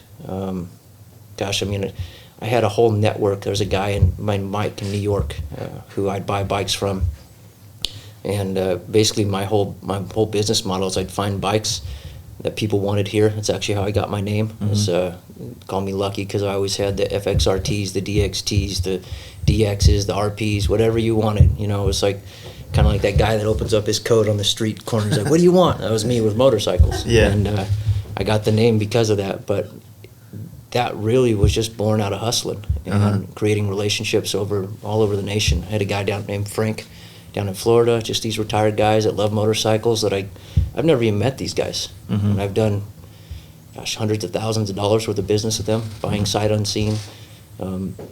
Biggest thing is it comes back to relationships, and just working at what you want, making sure that you keep those relationships good. And as you build your business, the biggest thing is taking care of your customers, not forgetting where you came from. What was the mindset like going through things and being able to be aware of the opportunities to move forward with different things? Because, the seats in the bars is in some aspects, maybe not for you with your story, but from like the outside looking in, seems far off of just flipping bikes. You know what I mean? When I first went to Saddlemen, it was actually over an FXR bag idea. I had an FXR bag idea that I'll share it. It's never been put out there on market, but I'll go ahead and say it because it's years later. I haven't done anything with it. Somebody wants to have a swing at it, go for it, but I'll probably bring out my own too eventually. In fact, if you do, put a fire under my ass and then I'll bring out one, so don't accuse me of knocking you off. But the side panels on FXRs, kind of in the similar way that the Leather Pros expand, they have one zipper that opens and then one zipper that expands. Yeah. I saw an opportunity to do a bag that was low profile, not trying to compete with saddlebags, but basically like double bar bags, and those triangle set side plates to do a painted surface like you have already, and then a zipper behind that would open the bag, and one more zipper that would expand it to make it 3 inches wide, so you could either stuff your phone, your registration, whatever in there when it's narrow, and then if you were to make it wider, it would obviously give you a little more space to stash stuff. And I had met a guy who was currently working for Saddlemen who kind of put the introduction together. I got to tour their facility, met the owner, and while we were there, nobody else had done, I don't want to say nobody else, they had done collabs on seats, obviously, they've been around a very long time, but nobody in my genre, and nobody that was catering to the seats that I wanted to make. Back then, you had mentioned BMC had their seat out. Truth be told, our seat actually came out before their step-up seat. Our Dyna seat was one of the first performance seats to be released. And at that time, like I said, we couldn't share who was making our seats. It was an arrangement they had that I didn't want to step on. And somewhere in there, we became a half-seat, half-bar company. I mean, we're split right down the middle. We sell a lot of bars and we sell a lot of seats. But noticing other opportunities, I think that's just keeping your eyes on the horizon and not limiting yourself. You know, Yeah. even the name Lucky Dave's, if I want to make barbecue sauce one day, I will, you know. Yeah. If I want to make fishing lures one day, I will, you know. Yeah, it does kind of I've always told people to kind of, when it comes to branding and marketing yourself, like leave yourself open. Don't be the Fast Life Custom Paint Shop and then you have a podcast. Then what Yeah. the fuck, you know? Well, even I was looking for your podcast, and it says the Fast Life Podcast, not Fast Life Garage. Yeah. Right? And there's a reason for that, Yeah. because you're not pigeonholing yourself to somebody who's going to think, oh, I'm a grease monkey in a garage. I'm gonna resonate with this. No, I'm into the fast life. What is that? You want to Yeah. go? And so we do a camp out too. And so what we did with that is just the Fast Life camp out. So, you know, the Fast Life barbecue sauce, you know, it works. It's like I guess it would be like an adjective and then I don't know English terms very well. So I'm not even going to try to do that. But yeah, I mean, like I said, I wanted to kind of keep it modular in a sense to where as this company grows into whatever it becomes, because it's kind of weird. I don't know how you feel, but like in 2015, you know, when I started this, I never thought in 3 years I'd be doing a podcast. Like that was never on the docket. You know, it was just like when you work in this industry, you start seeing opportunities, like you were saying, like for a new part or a new idea. It comes along with just being, you know, having your ear to the ground more or less. Yeah. And being a talker myself, it's like my friends started pushing me into it and it just worked out well. But it's not to say that like I don't want to be here right now and in 3 years from now evolve it to something else that may be in the line of this somewhere else. You know what I mean? And I don't want to limit myself to what this could be. You know what I'm saying? There's seasons for everything. Yeah, You yeah. know, and I think that as long as I have anything to say, that Lucky Dave's will always be a prominent boutique brand where we provide the best customer service, the best parts that we can bring to the market, and in that, I'll say I think we provide some of the best parts out there. I think there's a lot of good parts out there, but if I didn't believe in that, you know, what am I doing here? And Yeah. so, always striving to do the best that you can, do right by people, and just keep looking at that horizon, see what else is coming, because there's other brands that I want to start. Yeah. You know, I got other things that I want to do. I own the .coms and the names are being trademarked, but I have two brand ideas right now. One's called Life I've Lived, and it's basically LI5 lived. I went and bought that. I had an idea for a brand, and when it came down to it, it was blown out SEO wise. So we never would have gotten presence on the internet. And I said, okay, I'm going to make something up. So I got down, I just kind of jotting on my paper, you know, what could I come up with? And I like the saying, you know, life I've lived. I want to be proud of the life I've lived. And for me, I'd like to take what I've already been able to accomplish and just start positive movements within the industries that have done so much for me. My family, we are clothed and fed and under a roof because of people believing in our parts and buying into them.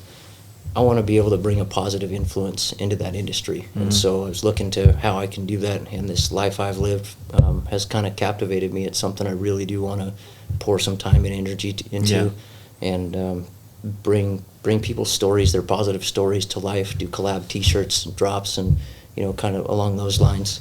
So that's one of them. The other one that I have is Everyone's Even, and that whole thing is the same thing, just a positive push that people can buy into, where it says, hey, I'm not going to show up and think I'm better than anybody. I show up with what I have to offer. I see everybody as equal, and I treat them as such. You know, just committing to that more positive lifestyle.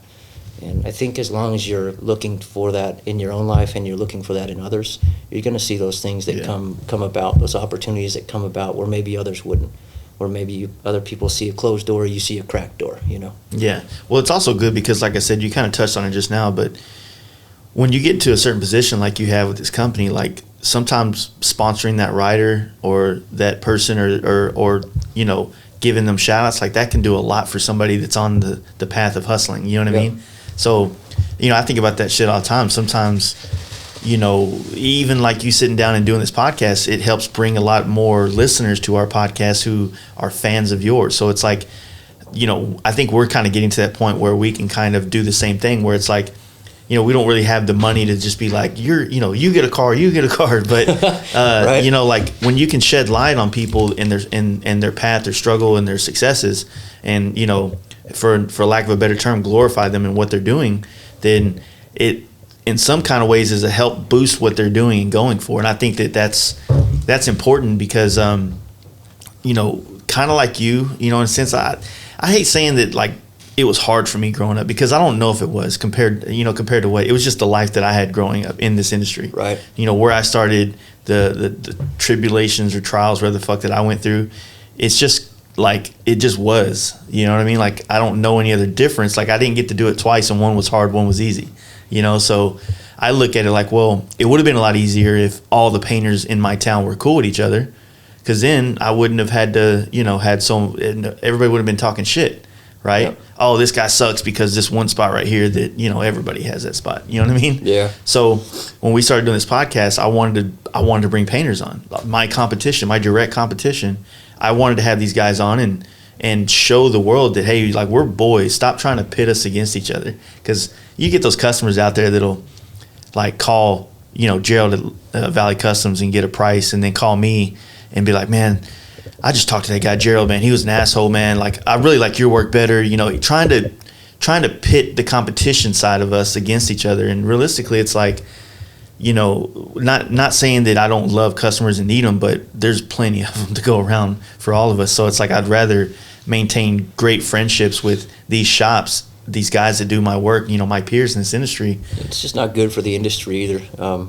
You know, say you have a Valley Customs t-shirt and a Fast Life hat. Yeah. And if you guys hate each other, now the guy walking around looks stupid because he didn't know. You know, Yeah. like, why put your customers in that position in the first Exactly. place? I have no desire for any kind of drama with my company and anybody else. I ignore it as Yeah. much as I can. I really don't want anything to do with it other than positivity. There's enough money in this industry for people to go around and do their thing. Yeah, you shouldn't be stepping on people's toes, and if you're the asshole, you're going to get it handed to you. You know, people don't tolerate people who are just knocking off parts in this industry very well. Unfortunately, a lot of the parts that are being knocked off are those bigger corporations that come in. Some people think that we're a big corporation. It's just me. I built this business off a $10,000 credit card. Yeah. You know, I was just trying to make something for my family, and here we are. But I think as long as you stay in your own lane and you're respectful, you know, some people are just going to be looking for that end where they can get some kind of negativity. That's their thing. Yeah. That's just not my thing. Yeah. So as far as like all the stuff you've been doing with the stunt scene, like, you know, like how I mean, I'm trying to find the best way to word. I don't know much about the stunt scene. I've talked to Brent about this quite a bit, that like, I don't know what it's lacking. Like, what do you think it's lacking as far as on a professional level or going there? Or, I mean, do you have an insight on that? Yeah, I think that in the beginning it was all fun and games, and everybody just wanted to ride their bike, keep them maintained, and, you know, a lot of these guys were kids at the time, and being on flow, they were stoked. Just getting any kind of recognition, they were stoked. Yeah. A lot of the riders now, some of them have gotten kind of big heads to where, and I don't mean big head in a bad way, they've earned it, they deserve it, you know, don't want to take that from them, but you can only do so much as a company, and you can only provide so much. And so kind of what I was saying earlier, if either side starts to get too greedy, it creates rifts. And I think that's kind of where we're at, where companies are figuring out, hey, what's fair to pay these riders? And riders are figuring out, where do I really stand in this? You know, am I as bad as I think I am? Human nature tends to think that there's something more than they are. You know, we all fall into that. We like our own smell sometimes. And, I think that there's a lot of riders out there that are coming up, crossing over from the sport bike industry, crossing over from dirt bikes. There's no shortage of riders coming to the field, so it's not going to go away. It's going to get bigger. It's going to get better. But the riders that want to make it need to push themselves on a professional level. Yeah. They need to make sure that they're actually doing what they have told their sponsors they're going to do. They need to make sure that they're actually staying clean on their Instagram. And I don't mean being fake, but you gotta remain clean so that those people in the center of the country that have never seen a Harley do a wheelie, you go and you do their show and you give their kiddo a shirt, and then they go on their Instagram and you're lighting up all over your Instagram. Like, mom's not going to want to support that. Yeah. So in order for this industry to grow, I think it really kind of needs to police itself so that it doesn't hit those natural barriers that so many industries hit. Coming out of the Harley industry, that can tend to be a little bit of a challenge. nobody should be a sellout. Nobody has to be a sellout. But I do think that if we want this to develop and we want it to continue, it does need to be somewhat polished, and it needs to be a professional organization. Yeah, I feel like a lot of people, when they start becoming those brand ambassadors or influencers or sponsored riders, that it's up to them too. And I know this is probably said in contracts or even verbal agreement. It's like you have to create content. You know what I mean? Like you can't just be the sponsored guy at Sturgis. Like what about the other 360 something days of the year? You know what I mean? Like you need to create videos. You need to create compelling stuff that puts the products and stuff that you're being paid to run or sponsored to run out there, so that we all have the content of the Lucky Days brand or the whoever brand is being pushed out into the world. And you know what, I've sponsored stunt riders before, way back in the day, and like in the early days of social media and stuff. So it's like none of us really looked at social media back in the MySpace days as like a tool for marketing. We just it was just like your high school lunchroom again, basically. Right. So you just find ways, like you would sponsor someone, and then like you would just get like a shout out at one time, and it's like, okay, that Thunder Roads publication wasn't worth $3,000 for a shout out, man. Like you got to do something. Can I get some photography? Can I get some, whatever the case may be? And nowadays it's easy because we all have badass phones that do great photography, great video. So even if you're not pulling off some Rob One Wheel Revolution type footage, do something, man. Just provide something to kind of let me repost. You know what I mean? That way we can create a buzz. There's way better riders out there than what we're seeing in the. Let me rephrase that. There are riders out there that have huge followings that are not as good as riders who have almost no following. And really it comes down to, you got to be good at riding, and you got to be good at social media too. And if you're not, then you find somebody who is invested in you that is good at social media, so that you can put that stuff out there, because the reality is perception is everything. And if you are not out there for people to perceive, and you're not controlling what they perceive, they're going to make up their own perception of you or lack of, And I will say this, we as a company have been very blessed to work with some of the best riders, some really humble guys that are just killers on the streets. We try to take care of them. We treat them more like family than anything. For the longest time, it's been verbal agreement for us. Some of that didn't work out too well, so we've had to change that up. We're now moving towards contracts, just like everybody else does. And even in that, you get a little bit of buck, because it's like, it hasn't always been that way. What's up? Well, just is what it is. I think that's the way to go, man, because contracts, help people. It's a professionalism thing, and it makes people feel, in my opinion, it's a much more of an obligatory. Fuck, you say that? Obligatory. You got it. Like thing that happens that now I feel like I owe you, like you've done something that now I owe. And that's why I was telling people about this podcast, is like when I first got a sponsor, that first guy that paid $50 a month, like it wasn't a lot of money, but I was paid to do something. So I was forced to come through with this content that I told him I would do for that $50. Right. And so like, because, that same mentality of like being paid to paint a bike or build a bike, I have to come through with it. So that same mentality came through into this podcast, and I probably would say it's the only way it grew, because it's gone through those ups and downs where you're like questioning it. Is it worth it? Am I even good at this? Blah, blah, blah. And you just like wonder if it'll waste of time or not, if it is. And, but through getting sponsored and doing things like that, I'm like, well, fuck, now someone else believed in it enough to give me money to do this, or whatever the case may be. So now I got to keep doing this. And then that time forced me to start figuring out how I can be more, like how I can benefit the businesses more in a way, but still be real on here, and not be like, hey, let's pause this real quick and have a commercial break. Like nobody wants to hear that shit. But I think you've done a good job, though. I mean, developing something organic that people can come to and listen, and without throwing other people under the bus or telling stories that are probably shouldn't.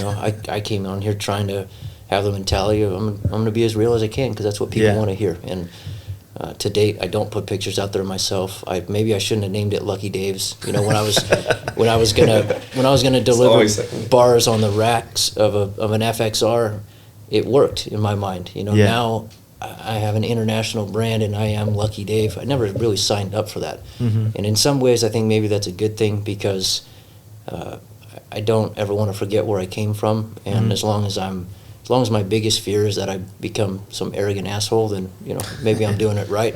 But I just don't want to. I don't want to be that guy. I don't want to walk into a room and be like, "Oh, that's Lucky Dave." It happens sometimes, but not in the degree it would if I was putting my face out there constantly or being that person. 2020, that's kind of one of my goals, is to be out there more, for people to get to know me more. Because at this point, I think that it's been a little too elusive almost. People are wondering, like, who the hell is this guy? I think a lot of people wonder if it's multiple Daves. Is that apostrophe S? Is that S apostrophe? Is it, just ES? Like, how do you spell this name? I think a big thing for companies is remaining real and letting people know what their struggles are. Human beings don't identify with each other through successes. We can admire, if I'm sitting here just saying how everything was peaches and roses along the way, and I had $100,000 that some rich guy just walked by and gave to me, so I was able to start my company. Nobody wants to hear that. Yeah. But it's that hustle, it's that overcoming, it's that story of all of us going through adversity that brings us together, and not only as men and women, but as riders. That's really the camaraderie we're talking about. That is huge within the Harley industry. There's other sports that embody that, but I think within the Harley industry, we've really capitalized on that. We're okay with just being kind of, greaseballs in the garage, working on bikes and being real with one another, and from that comes a brotherhood. Yeah, it's like it's a world not full of. It's just a much more honest world. You know what I'm saying? Like, we operate in an industry where, like, some dude will like post on social media, "Oh man, just got my seat, putting it on, blah blah blah," and next thing you know, like, a lot of other people that have also done that are like, "Oh hell yeah, you're gonna love it, blah blah blah." You know what I mean? It just works out well in that world. Yeah, you nailed it. That's it right there. Why would somebody comment on that? It's that human nature to be involved in something, to experience something that somebody else is experiencing, to celebrate to celebrate the good times, because we've all been through bad times. What about you, man? How'd you come into this all? I don't really rode the bikes, did a couple custom bike builds. Well, tell everybody your name first, because you're not Dave. I know. I like to keep that secret. Yeah, we'll do it an hour and 20 minutes into the podcast. We'll introduce you. Name's Grady. Great. I met Dave like right when he's probably doing it in his garage. Doing same here. I was building a custom bike, Dyna, getting it done for a retirement project. He was coming out with some bars and had some future projects in, and I chose to struck up a great friendship that became brothers and came, where we are today with it. And he started putting the bars on my bike, doing tours around, and before I knew it, I was retired, sitting at home, getting bored. And so I'd come by, and he would go over new products, kind of his ideas, what he had for the company, and I would tell him he's crazy, or no, that's awesome, you need to do it, or just blatantly just say, dude, just go have a beer with me or something. We would go there, and it kind of struck up a friendship that turned into, me working for him now, doing all the shop management, or I'm not sure what you want to call me, shop bitch boy, but it works out well. No, it's just, it came in. It's like you said, you go out and you find a product. I like the product. I stuck with the guy, and that's kind of the thing. I wanted to, at the time, obviously he wasn't as big as his company was, and I wanted to have things on my bike that were from, I thought to be in at the times. I'm not an internet guy. I wouldn't see a lot of it. Small companies, from the way, from my paint for my bike was the way I did it. Obviously you're a painter, who paints mine, so I won't get into that. But I wanted to stick with people, local people, to where I was building my bike, local shops. So everything that went onto it went in. It basically struck an awesome friendship that built, in my sense, great products that I wanted to put on my bike, and that's how I kind of got into the shop here. And you're an avid rider too, so you put miles down, which I'm a big fan of. I think it's like I consider it to be, my therapy. Everyone has therapy from different things in the world, and getting on a bike from a young kid to doing just long distance rides. And to be frank, I love long distance solo rides. Yeah, it's just me. It's time to sit on the road. My wife stays at home, and I just curl up next to a tree somewhere in the middle of the field, put a fire pit on, and that's me. And I try to stick with that kind of therapeutic going at it, and I like, I love the Harley scene and the performance riding of it, but that I have a performance-based look bike, but it's purely designed. Like, I've been all the way up into Alaska on that bike. Yeah. Like, I've been, off-roading with that bike in places that probably shouldn't have been doing, and for a Harley built the way mine is built, I've done, and it kind of $60,000 Dyna off-road. Yeah, it's just kind of the way it is. I got KTM Super Adventure too, so I got a bunch of different things and get in, and that's what I think we geared to. And I started here this past year and going into 2020, the goals that we have, the goals that Dave has, was something I enjoyed to work with and help him strive to get for his 2020 year. Getting him back out in the scene, he wants to get seen, getting out there and getting into, now it's performance baggers, obviously 2.0C, traveling the world. That's kind of my thing. So be able to get out there and tour the United States and see people maybe they know I'm not a tour rider, maybe they don't like to, they may want to do the performance. I'd be able to tour there to see them do their thing and support a company like this and help them out was awesome. What's really going on with the scene is that now you have a bike that's modular in the sense that you can tour and ride hard when you get to the spot. Yeah. I mean, me and my boy Steve Chamberlain, he runs a brown Lucky Dave seat on his bike, and this dude's, I bring him up in all the podcasts because he's a great ambassador for the Michigan area, and he rides hard. He fucking creates content. He does shit. And we met up in Omaha and then stayed at a friend's house and then rode to Sturgis and then fucking just ripped the shit out of Spearfish Canyon with our luggage still on the bike because we met up with this other dude that does track days on his Dyna. Yeah. And it's like, we just got off a trip. Like we just rode 600 miles here, and now we're carving canyons on the same bikes with the same bugs on it from 400 miles ago. That's what you can do on these bikes now, man. I think that's what, like I said in the earlier part of the podcast, I think that's what helped us for you and I and people today to have the bikes that we can do that both worlds to. If they went for these performance stunt riders doing their stuff and it got to the stunt level it is, we probably may not have these companies pushing suspension, pushing seat manufacturing, pushing bar manufacturing, pushing the scheme of the game that made people like us we can take a bike and ride it from here to Maine, New York, and also if we want to pull back into the gas station and some kid want to race up Powell Mountain Road and but I got the bike for that too, it's the same one, and we can carve the canyon ride. That is true. That it probably was like the style of stunt riding bikes and for lack of a better term, this club style that was kind of originated out here in California, and how that has pushed people into a bike style that wasn't really predominant in the Harley world. And now it's, in my opinion, I've ridden plenty of different types of Harleys, different setups from 14-inch apes to, drag bars to all this other shit. And I found that the most comfortable position for me on a bagger is, with that 14-inch T-bar, some mid-controls or forward controls. I did that too for a while. And the seat position, how we're all sitting. So we're not leaning back, like laid out like this. We're like in an adventure bike position almost. It's a different style, around the world. Like I grew up in South Louisiana, here in Texas now. This is not the same. In the 80s growing up and in the 90s as a kid, they were building FXRs. Their FXRs were not the FXRs of the California world. I think the culture is now moving back there to have this performance-based riding style, vice the ape hangers, the pegs, watching some of the old movies. I can't remember some of the old 80s, Harley movies that went out there, the Harley Davidson, the drag style bikes and stuff. That's kind of where I grew up riding. I had Dynas and FXRs back then, not because of the club style or because it's just all I could afford. Yeah. And they were not fixed up the way they were now. Also back then I didn't have a cell phone and, and internet. I can go search all these parts. Yeah. It was freaking. You had to find local. People. Yeah, you had to go find a local guy. When drag pipes were the thing. And you had a 1-800 number, and you're calling some company based out of somewhere around the world, and you're talking to them over a rotary phone. Not that I'm that old, check. Yeah, but that's just the way it was. I think it got. Now you're here riding these.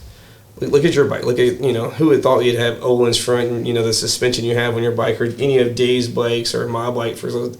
I never would have thought I'd have a bike like that. And now 20-year-olds are having the same bike with awesome parts. Jace brought up something, and you said something about the club scene. And I think that's something that a lot of people skip over, that they don't realize that all these newer wheelie kids that came off of dirt bikes, and that's fantastic. They're pushing things to new levels.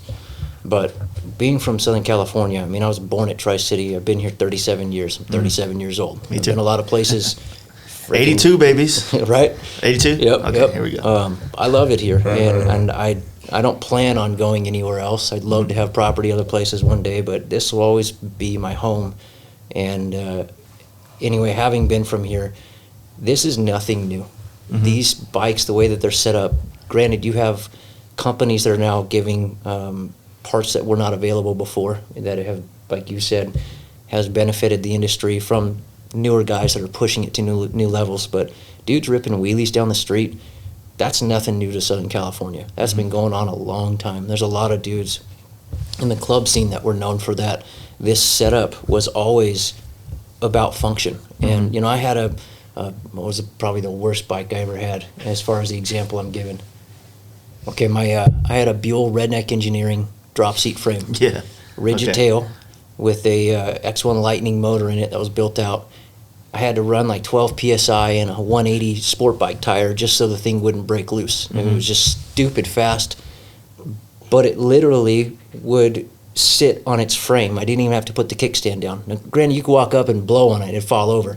But I could lean it to the side and set it on its frame because it was that low. And go out, fire it up, thing shot fire out the back of the pipes because it wasn't tuned right. And the girls at the bar, no, you know, they go nuts. And to me, at that point, that's what I wanted out of a bike. I wanted that shock value.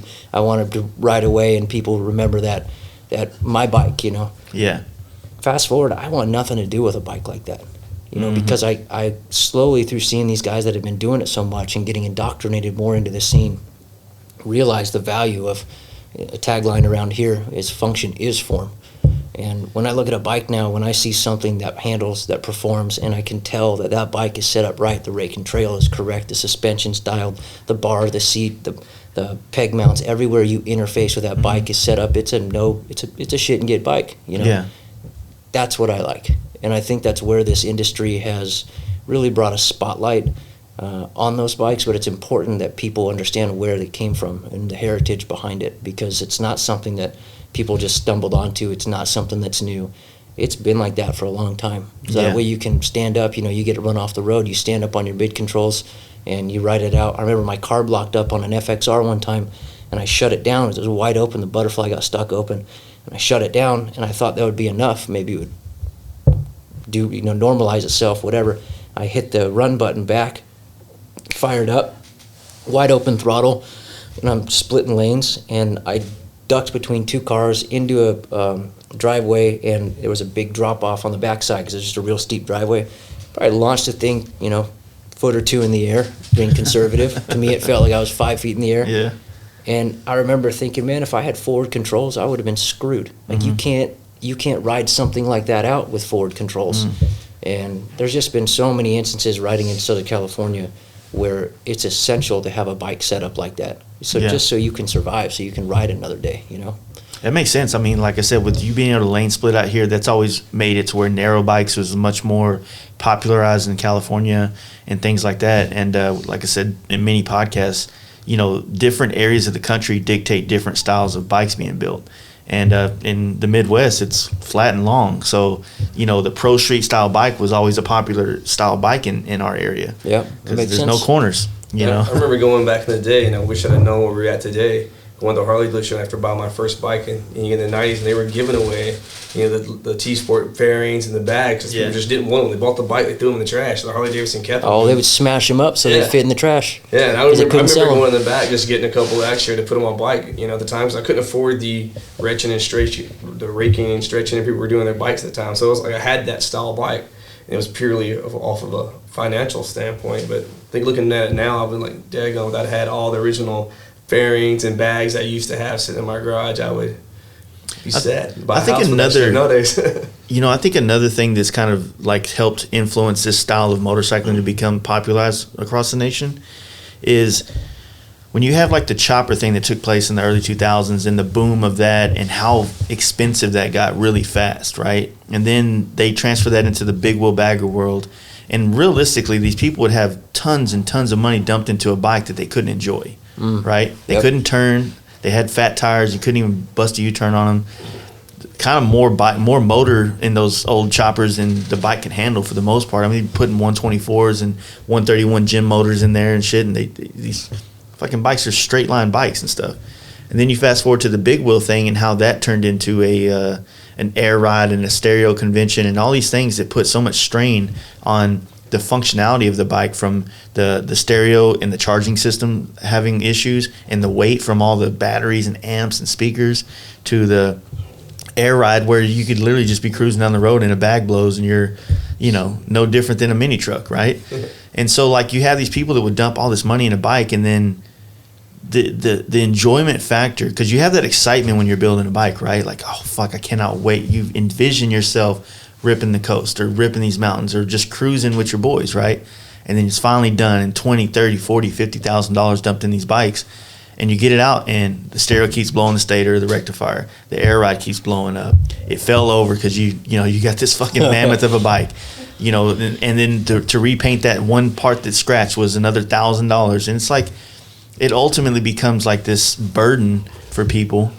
And then I think that this shit comes along now, what we're doing, and it's like, oh, I'm going to buy a seat that makes my shit feel better and more comfortable. I'm going to put stuff in my motor. I'm going to put suspension on. I'm going to make everything about this bike more enjoyable for every reason. Like we just said, I can pull a wheelie up. I can hit the bar. I can hit 3 states. You know what I mean?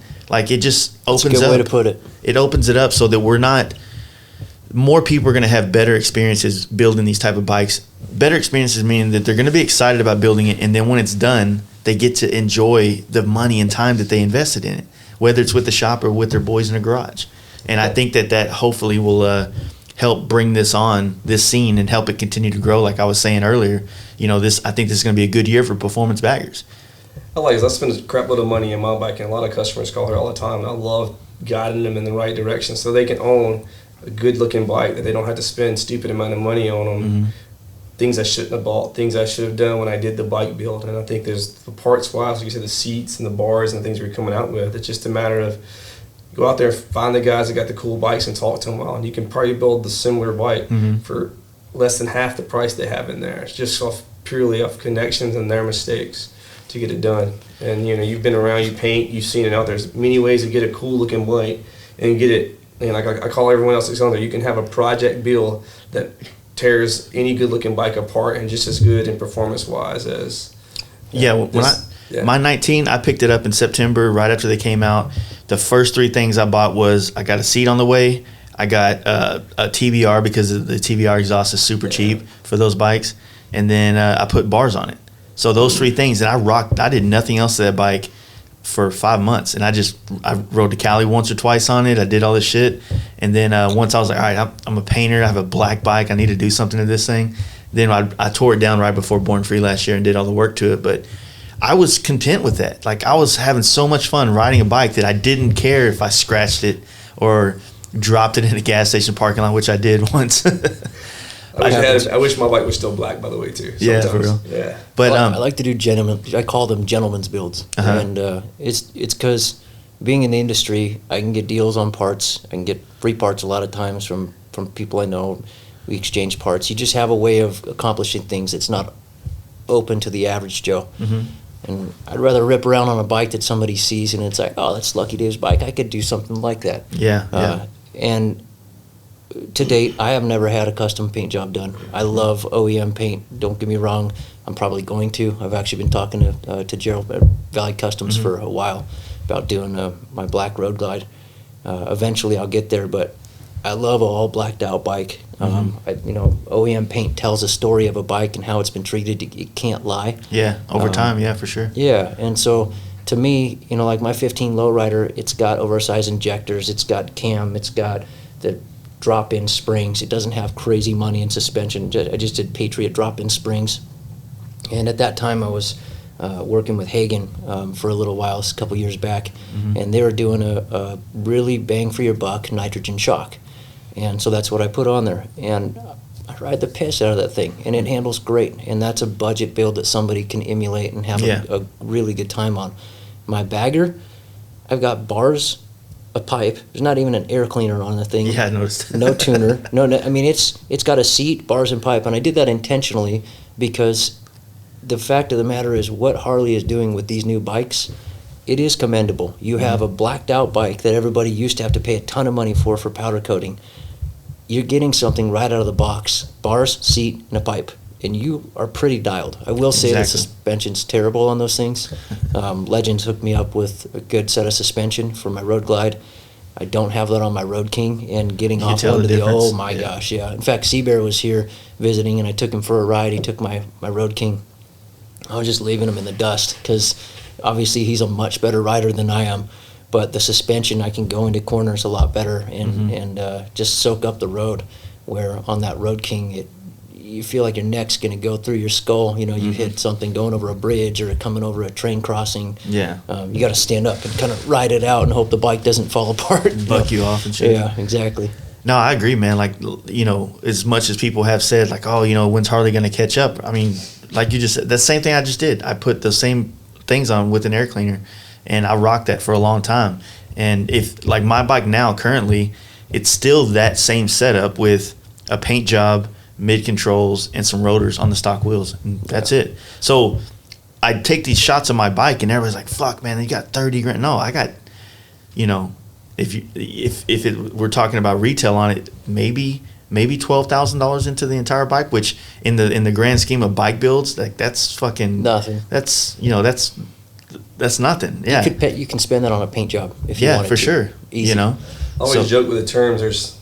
I hate to use them, but like stage 1, 2, 3, 4 kits for Harley Davidson. You buy it and you got to put, you know, one of the stages you start with stage 1 is like handlebars and, you know, seat and exhaust, and stage 2 gets all enough. And I don't like using the truck terms of stages, but everyone calls and the first thing they do, they want to put their stage 1 kit on their bike, you know, and they go to the stage 2 and they always want recommendations, but we all do it. Yeah. I think there's a reasonable, affordable way of doing custom bike builds or a bike build that you could end up having an awesome bike that you enjoy to do multiple things on for a good price. And so much of that's knowing what you want in the long run, having that big picture, not just, okay, what bars do I want, but what do I want my bike to look like in the long run, and then slowly whittling away at that and doing it in a way that you're not duplicating work. You know, when I used to do FXRs, one of the biggest things was replacing the electrical system. So what I always tell people, upgrade to the 2000 and newer clamshells on the handlebars. From there, run your wiring long, loop all that up under the neck, do your conversion to the Molex style plugs, and then from there, what I always like to do is and I forget who makes them now, I haven't done it in a while, I think it's Thunderheart, yeah, and they would do the panel where it would get rid of the relays, all the weak parts that go wrong on an FXR, and you've got to, basically, instead of fuses that go, you've got a breaker, and you reset that, and now it's good. And if it keeps popping, it gives you an easier way to diagnose. You know, that's how I found saving money in the long run on FXRs. Same thing goes for these newer bikes. If you know what you want and you know what you're going to do in the long run, you can put that money into good places without having to do it over, without wasting your money. Yeah. Sometimes it's fun to redo your bike. I know somebody who's redone his bike a few times. Yeah. And it was He's just not fine. sitting here by any chance. No.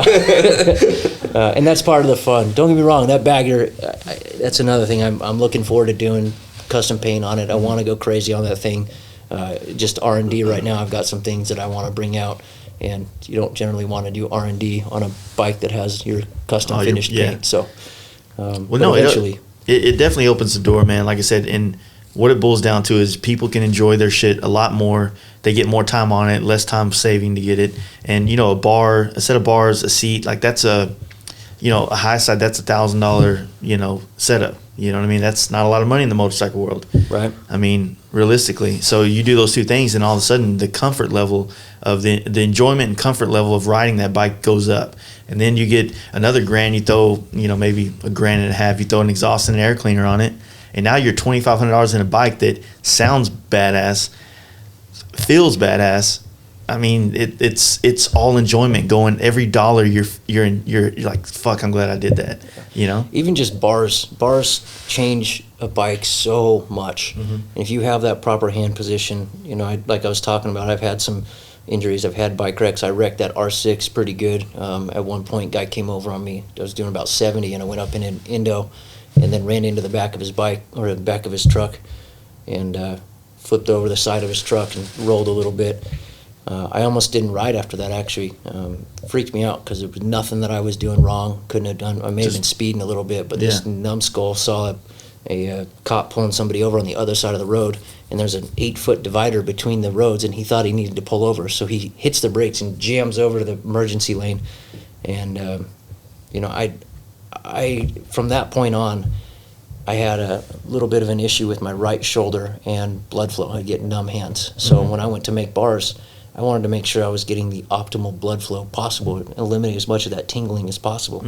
Through that process, I kind of became a self-proclaimed fitment specialist. I really like helping people dial in their bikes, because I think a lot of people don't understand how much you can eliminate that stuff if you're sitting in a proper position, or you have the proper bends in a bar to put your hands right where they should be. And even just replacing bars on a bike, going from stock buckhorns or whatever it is they have, it just dramatically changes the bike. You know, you feel so much more confident going into turns when you have a proper setup. The seat, you know, minimizing fatigue and vibration, really holding you in place, rather than on stock seats, the foam's so soft, you're half the time sitting halfway on the passenger section and you don't even know it. Yeah. You know, so there's a ton just in that, like you were saying, that bar and that seat combo that'll really change up somebody's bike. Have y'all thought about getting into the peg game at all, or is there 100%? Yeah, for real? Yeah, I got designs for all kinds of stuff. What we'll bring out in what order, I don't know. But yeah, I've got designs for crash bars, pegs, full kits that you can do that'll match. There's a lot of stuff that we want to bring out, and some things that I'm not at liberty to. Yeah, for sure. know. What about 2020 will be a different year for the world to see. 2020, like you know, we were talking about, is it going to be a lot more of this company going to events and shit like that, or what are you thinking about as far as like the where you're going to go? Or are you still going to try to focus? I personally, right now, I'm just all about family. I want to continue to bring parts to the industry, and I want to continue to offer stuff that you know, other people have not.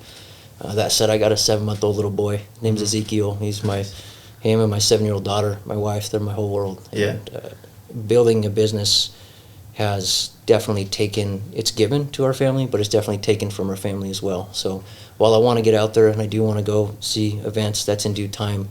I may personally not be there, but we as a company want to be able to get out and interface with more of the public, the people that are supporting us, and get to shake hands. We get to talk to them on the phone, through Instagram.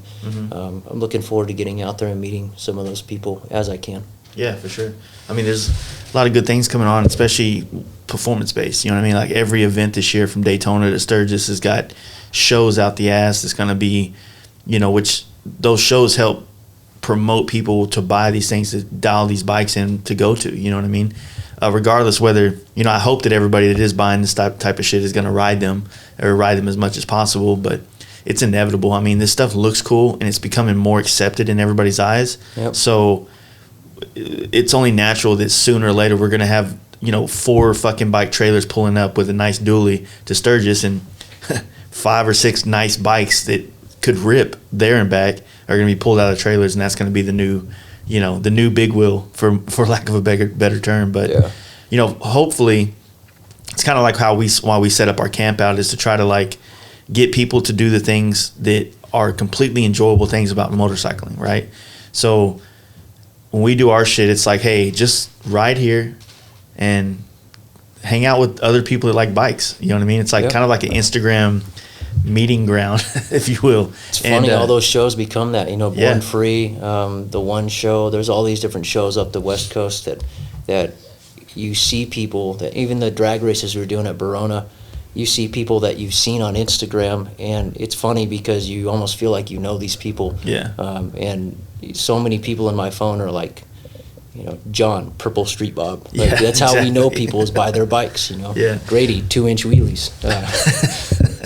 That's why I changed it. It got too popular, I think, or something. But I think as far as the events this year, like they say, we will be out there more this year, 100%. You know, it's always a few, like your business, there's only a few, there's only so many places you can be with a few people. I think you'll see our brand out there a lot this year with some plans we got to get out to to try to get out to all the events, not necessarily me personally or Dave personally to be there, but they'll hope to plan to have our brand out there as much as possible so the world can see it, so they can see our product and get it to places that And as far as like people don't production, see besides picture. I would like people to actually physically see the product, so when they want to buy the seat, they actually understand it, not necessarily just see a cool picture of it somewhere. so as far as like your production of things, like you're not at capacity, right? Like you have room to produce more at a timely manner. So I noticed like a year or two ago, like it got to a point where, you know, you used to have to look in to see if y'all had bars available, but now it's like always in stock. Shit's always ready to go. We've worked really hard to get to be the in-stock company, not only for our dealers, but also for customers. I remember what it was like when I had to wait. And sometimes you're going to have to wait. Sometimes we get slammed. You know, the industry as a whole just suddenly turns on, you know, a certain point coming up to summer and everybody's back ordered. That stuff happens. Yeah. And we can only stock so much, keep so much money in inventory, you know, in our warehouse so that we can cater. But we really try to keep stuff in stock so that people, you know, they decide they want to get this. They're going to spend their hard-earned money with us. I don't want that burning a hole in their pocket, you know, rather than be able to go ahead and get that part, get it on the way. So yeah, it's cool that you noticed that. That is something that we've tried hard to do. Yeah. And I feel like we've done a decently good job with it. Yeah, for sure. Like I said, when I remember when I got the gray seat for the FXR a long time ago, it was like I talked to someone on the page, got fucking the bars, everything came in, and I was building the bike, so I didn't need it like Back that. then, that would have been me. And I remember I saw that when it popped up, because you're a pretty humble dude, man. You put that bike out there, and I was like, oh shit, I had no idea, you know. And a gray FXR seat at the time was kind of a rare seat that I knew which one it was. Yeah. And when I talked to you on the phone, you said you were doing a cool build and whatnot, but didn't talk yourself up. You know, you're very humble about it. And when I saw what that went on, that was one of those bikes where I was like, man, I'm proud to be on that bike. I appreciate that. Cool. Man, that bike changed my life, dude. It really did. Yeah. But no, like, and then like moving forward, when I went back on the next bike, because I bought a bagger, like a 17, you know, and first thing, I actually did the fucking Black Friday sale on that thing, because we picked it up right after SEMA, because me and my wife went to SEMA, and I was like, hey, you know, I want to get a bagger, you know, what do you think? And I hit her with you know, we could ride together and stuff, and she never rode really, but That happens. I hit the you know, I got it on the sale, and it's like, bam, it was right there, because I actually ordered that and the bars. I just got a set of regular Lucky 13 bars, or San Diego bars actually, and because I didn't think I needed the pullbacks on that, and then I did the Raptor plate, and that's whenever I found out, oh fuck, like I ended up, because I wanted to ride it so quick with that set of bars in the seat, I just pulled the fucking ignition thing out and zip tied it to the bar, so I just turned it on in the bar just so I could ride it. You know, I was like, I'm not rocking this shit. So And the other thing is, when you have a relocation plate, whether it's ours or Kraus makes great products, no matter whose it is, when you have that pullback back down low and then you add that pullback up top, you're not pivoting on a center point anymore. You're radiusing around it. Yeah. And it changes the way that your hands are moving, you know. It's kind of hard to explain for people who are listening. Oh, I get Hopefully it, they yeah. get it. But you don't want to have all these like Lego bins going up to your bars, and then the idea behind T-bars and this stuff is more of a direct, you know, into the triple tree control thing. You know what I mean? Right. So yeah, so for some people, if they need that extra pullback, they want it, it's comfortable for them, and right on. But they need to understand that you're changing the dynamics of how the bike handles when you get too much pullback in there. yeah, so that's cool. Yeah. Well, shit, guys, Gonna go ride and get some lunch. let's do that. All right. Well, first, where do they go to check it all out? LuckyDaves. LuckyDaves.com. We are exclusive online. We have done a pretty good job making sure that we're the only ones selling online. But brick and mortar, we've got dealers all over. Are y'all open for dealers right now, or is it still kind of? We are. We have a minimum $1,000 buy-in, just because we want people to, in the same way, and hopefully you understand the context since everything we've explained, we want people to be able to put their hands on our parts. So if we get called because some guy has an insurance bike and he needs to replace a set of our bars, it doesn't really benefit our brand. If we get called because somebody wants to hang a set of bars and a seat in their shop and they got a customer who's going to buy the other $500 worth of parts, we want to partner with them so that we can get that brick and mortar presence and that makes value sense. for everybody involved. So absolutely, if that's a dealer and you're listening, that's where you're at, go ahead and give us a call. We have our customer support for dealer. Brady will help you out, 760-295-2910. That's 9 to 5 Pacific Standard Time, Monday through Friday. And then LuckyDaves.com, 24/7. We're shipping internationally every day. Nice.